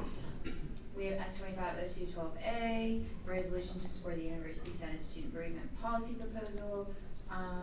Is anyone from the primary committee of academic affairs here to give the report? Heard. Well, were you there? Go for it, Graham. I'm the one vote. Oh.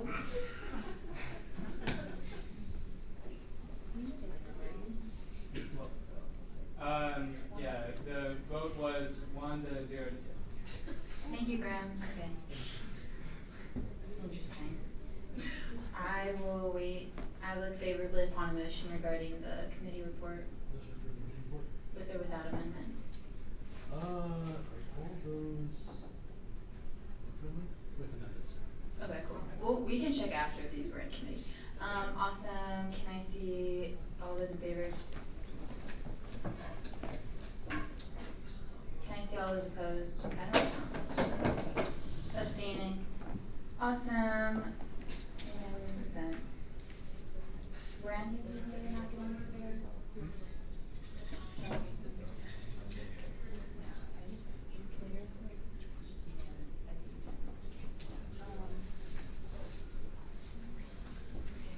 Go ahead. I would like to sponsor all the amendments. As a block? As a block, yes. Awesome. Does anyone object to that? Okay, cool. Thank you.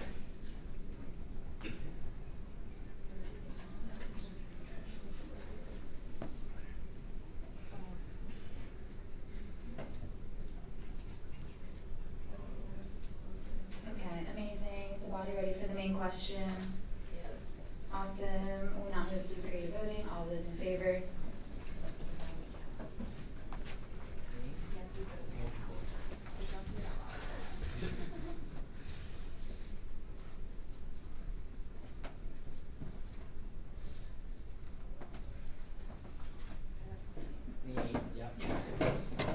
Awesome.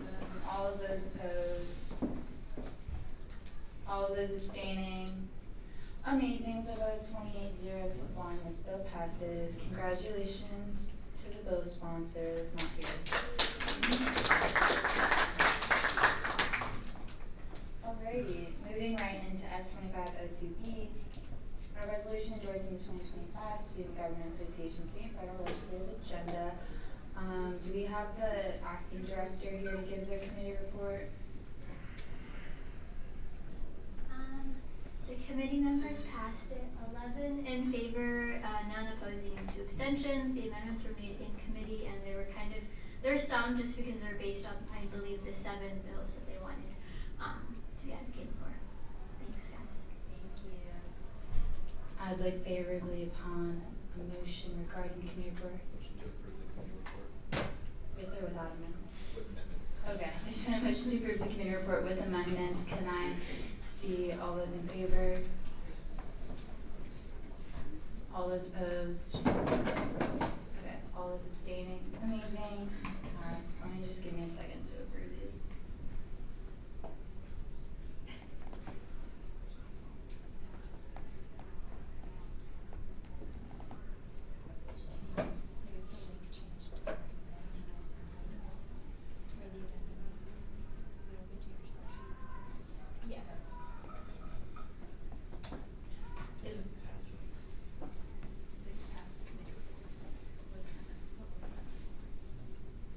Is the body ready for the main question? Awesome. Now we just create voting. Can I see all those in favor?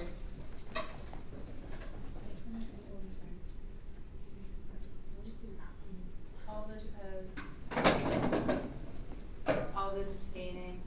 Amazing. The vote of 28-0 to 1. Once again, this bill passes. Congratulations to the bill sponsor.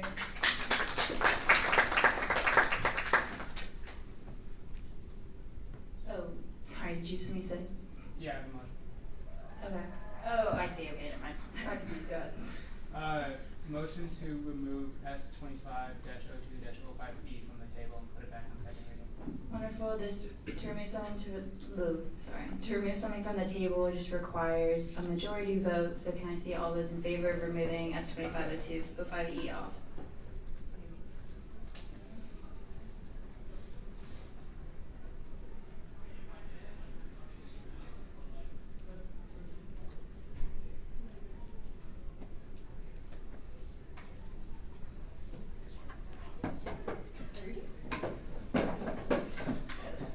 All those opposed?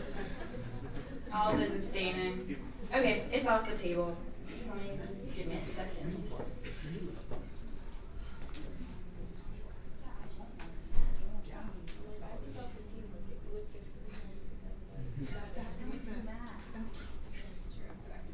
So now we're gonna look at S25-02-05E. Wow, okay, let's see. No, sorry, just kidding. Is the primary committee of DEI here? No. Is anyone in the committee? Go ahead, Amaya. Are you guys aware of which of these were made in DEI? Yes? Okay, thank you. Okay, then I would look favorably upon a motion regarding the committee report. Motion to approve the committee report with amendments. All right, there's been a motion to approve the committee report with amendments. Can I see all in favor? All opposed? All abstaining? Okay, wonderful. Do you mind telling me which ones are minutes? All of mine and Reese's. All of yours.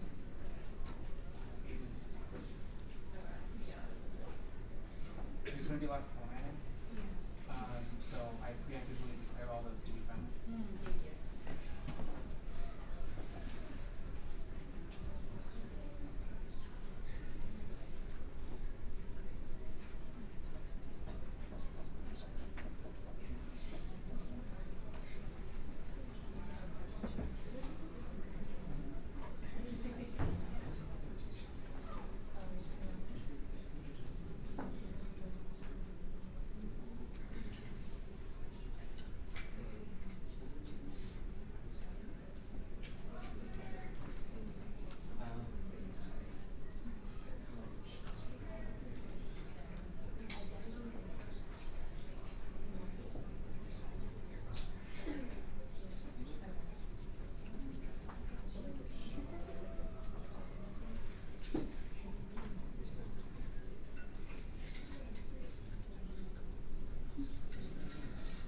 Okay, just for okay. So the remaining markups on the bill would just have to be sponsored on the floor. Is anyone interested in doing that?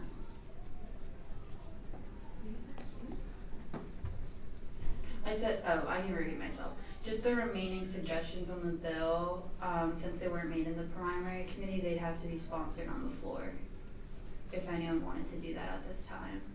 If not, I'm gonna delete them. Can I sponsor it? Yeah. I'm gonna sponsor it. Okay, sponsor the block. Yes. Okay. Is anyone opposed? Go ahead. Okay, I'd like to speak on it. The amendment? Speak, yeah. I agree with that. Is it a clarification? Argument, I suppose? I was You can using object. the packet to oppose. Okay. So do you wanna debate, or do you wanna vote? I'm sorry, I didn't mean to call you out. But Can I ask a question of clarification? Point of information, you go for it. There you go. Yeah. What is the difference between class 15 and 16? And then I'll direct that to you. Engineering rep. Yeah, so I was, I know the language itself is very similar, but I was told that since they handle different things, one is protecting the identities and one is protecting against government interference, that they should be different resolve clauses. I know they have very similar language, but they are different resolved actions. Would it be possible, another point of clarification, would it be possible to merge them together? I don't know, it's all technical, just. I mean, I guess I don't think it's worth it. I think it's fine to just leave it, as is. How about if someone feels so inclined, they can make a motion to amend at this time to do that? Does anyone want to do that? Okay. Do you mind if I press X on this then? 'Cause are you retracting your motion to sponsor all of them also? Yes. Okay. I declare 8 is first one is better than. Thank you. So it looks like the 15 one's the suggestions getting.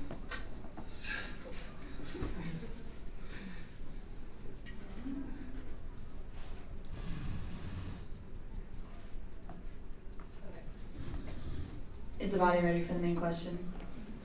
Okay, awesome. Moving to a period of voting. Can I see all those in favor?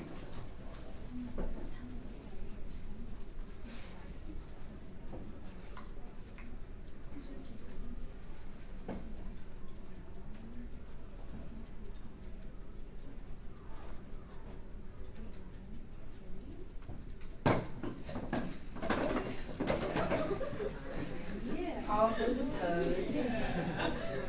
All of those abstaining. So I I guess it's a vote of 30-0-1. Biggest vote of the year, probably, if that's correct. Okay. Congratulations to the bill sponsors.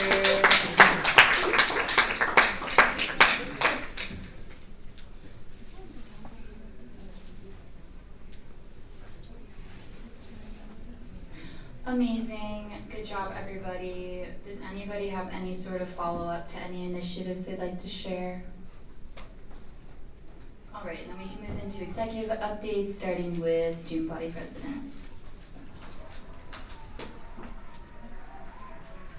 Well, you guys just saw my bill on the referendum. I'll still be working with UHC and your folks to coordinate that. I would like any sort of feedback you guys have on like the actual wording of it.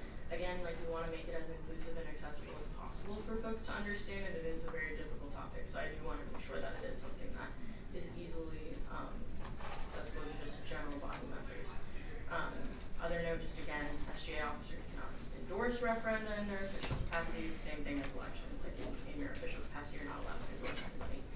SPEC, that's the the Student Org Strategic Planning and Equity Committee. We've been running that with Pranav, talking about, we had our first meeting and we talked a lot about, sorry, I need to update this actually, I thought that I did.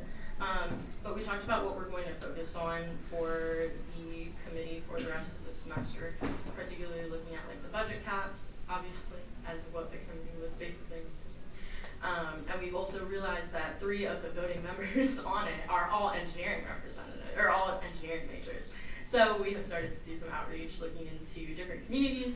The board is supposed to have representation from a number of different student organizations, like performing arts, religious, whatever it is, to make sure that we are fully encompassing kind of all of the perspectives of student groups. So all of us are kind of reaching out to different groups to kind of get folks to come out for that. We're also looking into other Big Ten schools and kind of their funding structures to make sure that we kind of understand some of their best practices and hopefully take that back home just a little bit if it seems relevant.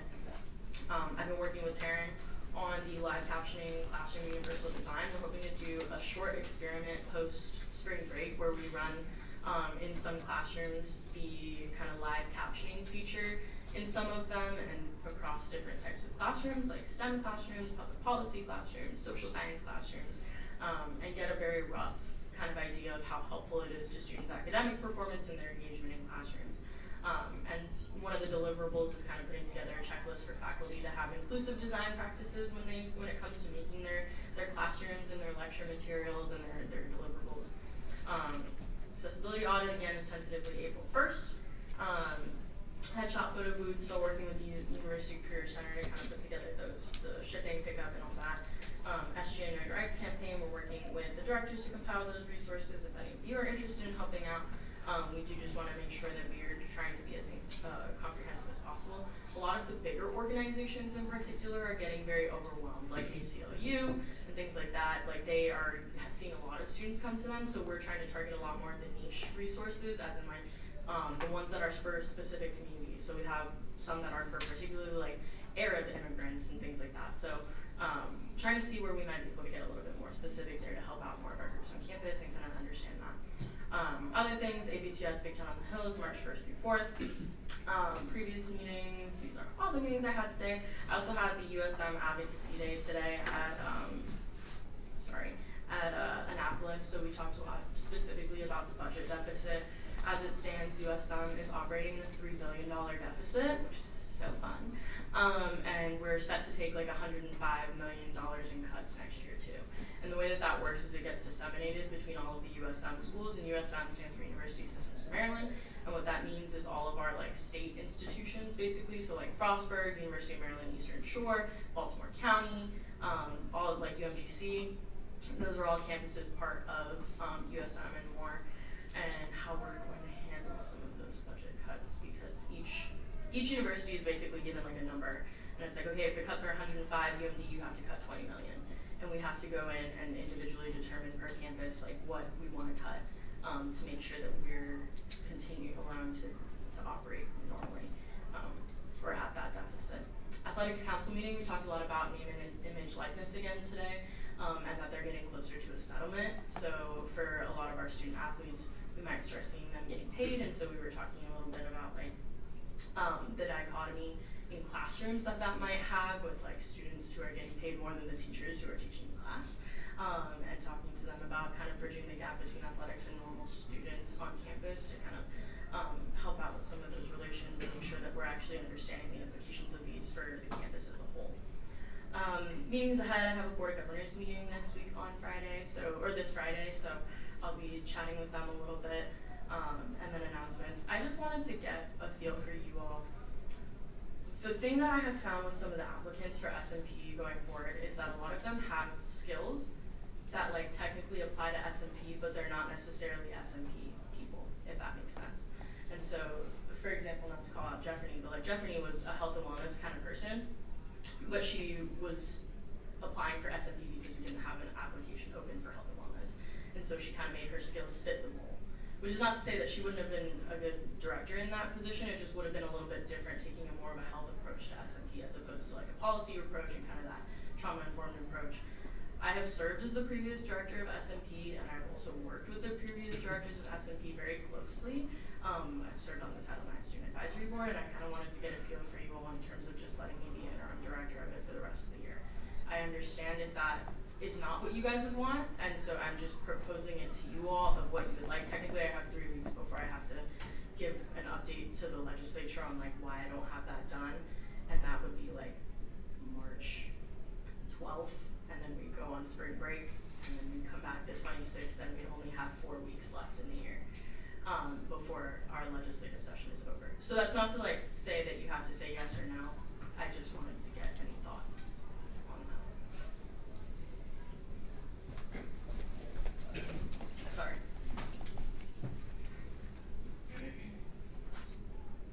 So to be clear, you're floating the idea of you just being interim director for the rest of the year? Yes.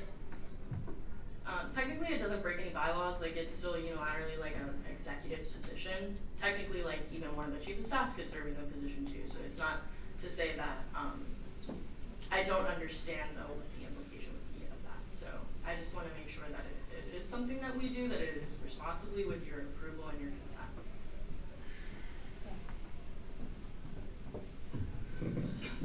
My question is, so last year we also had like a similar situation with like an acting director kind of like finishing out the year.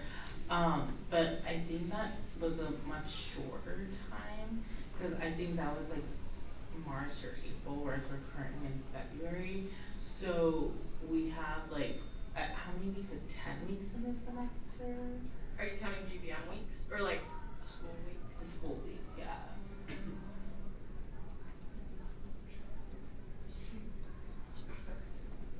9. Okay. Oh, that was my question. Okay. Anyone else? Yeah, no. Just sounds to me like you've got a really busy schedule already. I mean, you've got so many meetings on your calendar, you've got so many initiatives on the board, and you're killing it. But I guess my question is, the work of a committee director is pretty heavy, and including that workload, your already existing workload, do you think you'll be able to do SMP justice while also executing the duties of president? If you guys would like, I can serve as interim for the next couple weeks, and if you feel comfortable with that, we can make a decision at another time. And if people feel like that's something, or even if I feel like it's something that I, really can't do, I will be as honest as possible with you all in terms of like, it is getting towards the end of the year. We are coming towards like transition. We didn't even have transition docs for Jeffrey as it stood, and so not that I didn't feel comfortable like onboarding her to that in my capacity as previously have done doing SMP, but I've worked a lot with CARE in particular. I kind of already have an idea of, not kind of, but I do have an idea of all of the events that we would be having planned, and for the most part, like the rest of the year is maybe drink test cards and cup condoms with Nick. Maybe the event for Sexual Assault Awareness Month, maybe like co-sponsoring another event. And as far as I can tell, that seems to be, not that those are like where it needs to stop. I encourage all of you to come out to SMP and talk a little bit more about other initiatives that are important to you. But those seem relatively manageable to me, especially in the sense that like, I'm really there and the directors are there to facilitate the legislators' ideas and opinions. So I'm not, I mean, if you guys make me do the work, like I'll do it. But if things are going as they're supposed to be, it should be that I'm facilitating as opposed to like doing everything for everyone. Any other thoughts? Questions? move on really quickly, and just as like on that note of like directors and what their roles are, just a quick reminder and friendly reminder that the directors have a lot of standing meetings with the administrators that you would like to meet. I know that Danielle said like to reach out to her personally, but me and Paisley have a standing meeting with them all the time, and so we can connect them or connect you to better folks depending on what you're asking, right? Like maybe the director of the health center is not always the best person to reach out to when you want to talk about immunizations, right? Like they have someone at the university health center who does that specifically that we can connect you to and that we've worked with too. So just make sure that if you are planning on reaching out to administrators, that you're talking to directors first and kind of getting their permission to go forward with that, just because we have so many things towards the end of the year, and keeping up with everyone's individual communications and having them looped back to us, it just kind of doubles the efforts when we could have just been communicative from the start. Other than that, I really urge you guys to go to your committees. We are going towards the end of the year, and you know, we have a lot of things going on. Your communities have their own issues that these committees are supposed to help facilitate in terms of coming up with initiatives, ideas, or projects, or even questions that you get from your constituents that should be asked or posited to our directors to answer for you. So please make sure that you're taking advantage of that time that you have and actually trying to come up with things that will help your communities. I know it is towards the end of the year, but I know you're all very passionate people. You all were put on the legislature for a reason. You're here to represent folks, and we want to make sure that we can also help you represent those folks. Thanks, everyone. Thank you, and then next up is our Executive Vice President updates. Hi guys, I actually have updates for you this week. Got a lot done in the first week that I've been here. I had a lot of transition meetings with previous EVP, parliamentarian. I introduced myself to ITAC, UMPD staff, CRAB. Those are kind of my updates with those three in terms of like how it's looking for right now in terms of my communication with them. For room bookings last semester, we did it as a spreadsheet. I just turned it into a form. It's like the exact same thing, but this time it collects into a spreadsheet for us. So if you've already filled it out, if you could please fill out the form instead of the spreadsheet, that would be very appreciated.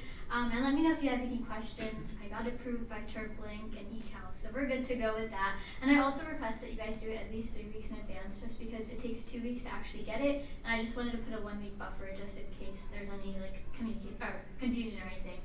And then I had a CMAS meeting. It was like all of a sudden I got an email. I was like, oh, okay, I guess I'll attend it. Very interesting. The notes are all there. It's kind of where like all like College Park like people come, like UMPD, PGPD, student code of conduct. Like literally everybody's there, and they kind of give their updates in terms of what's going on for campus safety and everything. So the biggest thing that they really talked about that I know some people were interested in was like the hazing policies and being more transparent in terms of what's going on. So there are notes about that as well. ICE guidance and concerns, Chief Mitchell talked about that. Crime data analysis for the last 6 months, so from September to January, and then just overall campus altercations and things that have been going on. I think Kelvin has talked about the meeting with Dr. Joshi tomorrow. I'll just be attending that, you know, just to be in the background. We did consolidate all the data from the survey, made it into a PowerPoint. If you want to check it out, you're more than welcome to. If you have any suggestions or things that we should be adding on in terms of what our key takeaways should be, how we can turn those actual data points into real meaningful things for next semester or even later on, let us know. Sorry, almost done. And then with Recre, which is the box that I've been working on with Recwell, I have a meeting next week with Dr. Crawford. She has a lot of updates, so we kind of have to touch base on that. And then we're also going to be setting up meetings with ResLife and dining services in terms of like locations that we've kind of been scoping out for that. And then, yeah, that's pretty much it. Do you guys have any questions for me? No? Perfect. Thanks, guys.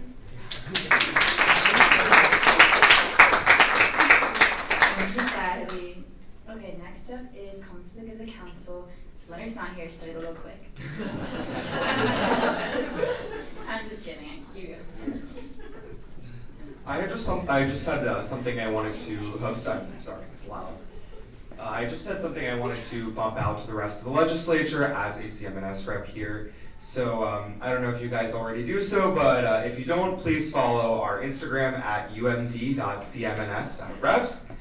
And the reason I wanted to put that out is we are going to be doing student group visits next week, and because we were figuring it's really important to connect with our students in that way. So if you know of any student organizations that like might be CMNS related that you would like us to visit, please feel free to Slack us. Thank you. Is it? Yeah, go ahead. Oh, Alexis can go first. I can Okay. go last. Oh, I didn't see that. Hey. Shabam is this Friday night. We hope you guys can all come. We're having an SGA one so that everyone can get together outside of SGA. It should be really nice. Lots of home cooked food. Regardless of your religious background, you're welcome to join. We hope to have everyone there. And it's this Friday at 8 p.m. And you can come and go whenever you need to. Thanks. Thank you. Did you want to go?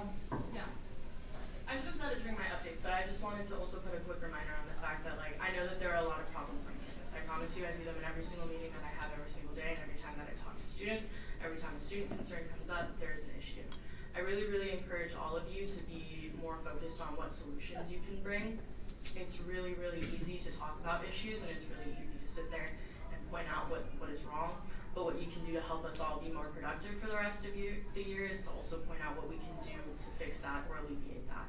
And maybe we don't have all the answers right now, maybe we don't have the funding to necessarily do everything, but it doesn't hurt to try, and it doesn't hurt to kind of give some solutions that we can make actionable progress on. I really encourage you all to think a lot about feasibility and sustainability of your ideas, not necessarily in environmentalism, but in funding and the people who will have to upkeep them, and the things that will continue to happen even after you're gone, and what legacy you would leave here at the University of Maryland and here at the Student Government Association. So that's all I wanted to say. Thank you. Thank you. And then I just have two quick things. One is that Okay, so Tuesdays at 4 is CBL. You all should take note that in the channel, Deborah sent out a little form where you can put in any sort of like bylaw changes ideas or SRO changes ideas that you might have in the CBL channel, so any officer can fill it out, and they are going to discuss it at CBL. So please also join the CBL channel if you're not in it.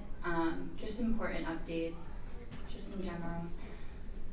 Second thing is that, well, fun that the state and federal legislative agenda bill passed today, because that's going to go towards our fun little ice cream day lobby event, which I'm going to be announcing until it happens.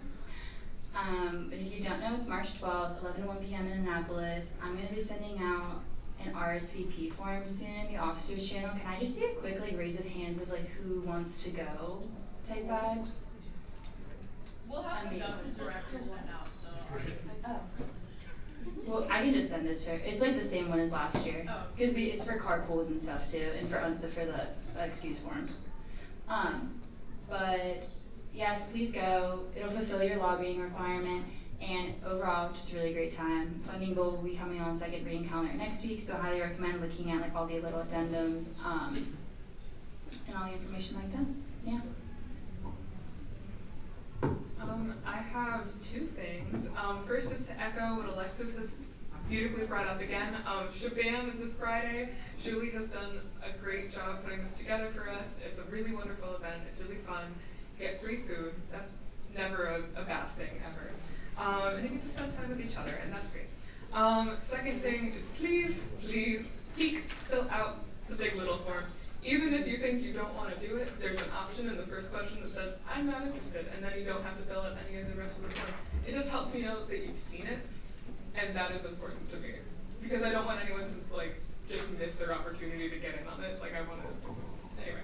If you see the form, I'll send the link again in the channel. But please sign up.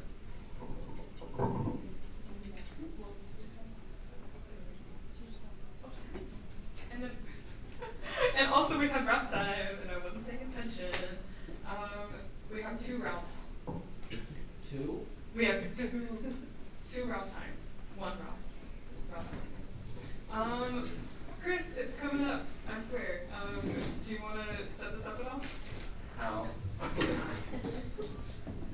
Oh, wait, what do you mean? It's, sorry, the HDMI thing is loading, but if you want to give it a Oh, yeah. You'll be able to tell this was made for last week.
We have another Ralph from Shove, which I'm pulling up. That's not it. Give me a second. I spent a lot of time in After Effects last night making this. Maya, you should explain for our new legislators what Ralph is. I should explain that. So we have a stuffed testudo named Ralph, she, her pronouns. And every week a new legislator gets Ralph, and they get to just take her around for the week, show her a great time, take some photos, and then come back and we get to all look at them and see what you did, and you get a little Instagram post. It's really fun. It's a tradition. And I need to reopen the video you sent me, so please hold.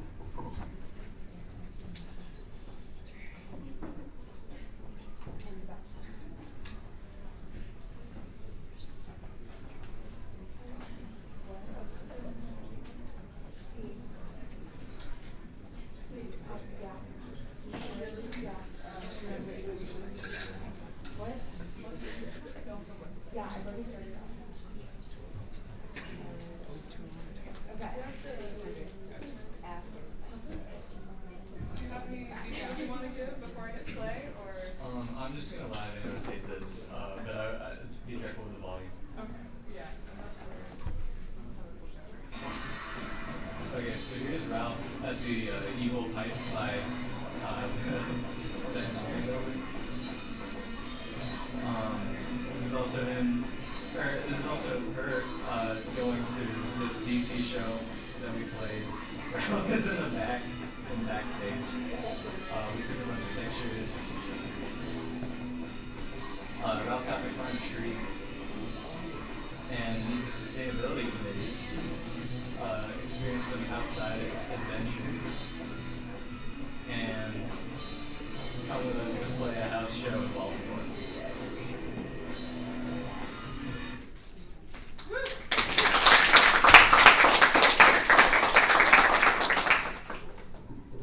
Ralph just got so much cooler. All right.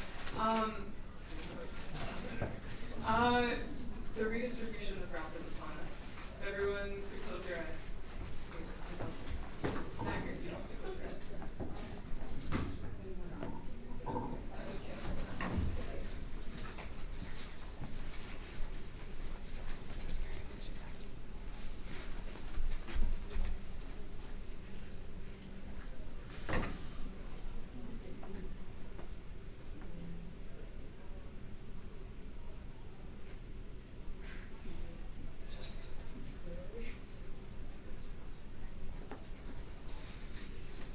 Alright, you can open them.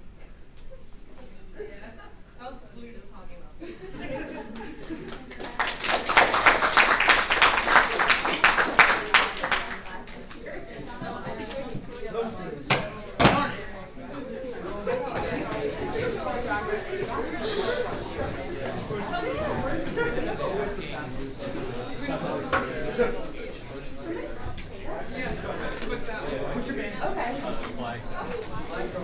If you want, I can. Oh, I love this.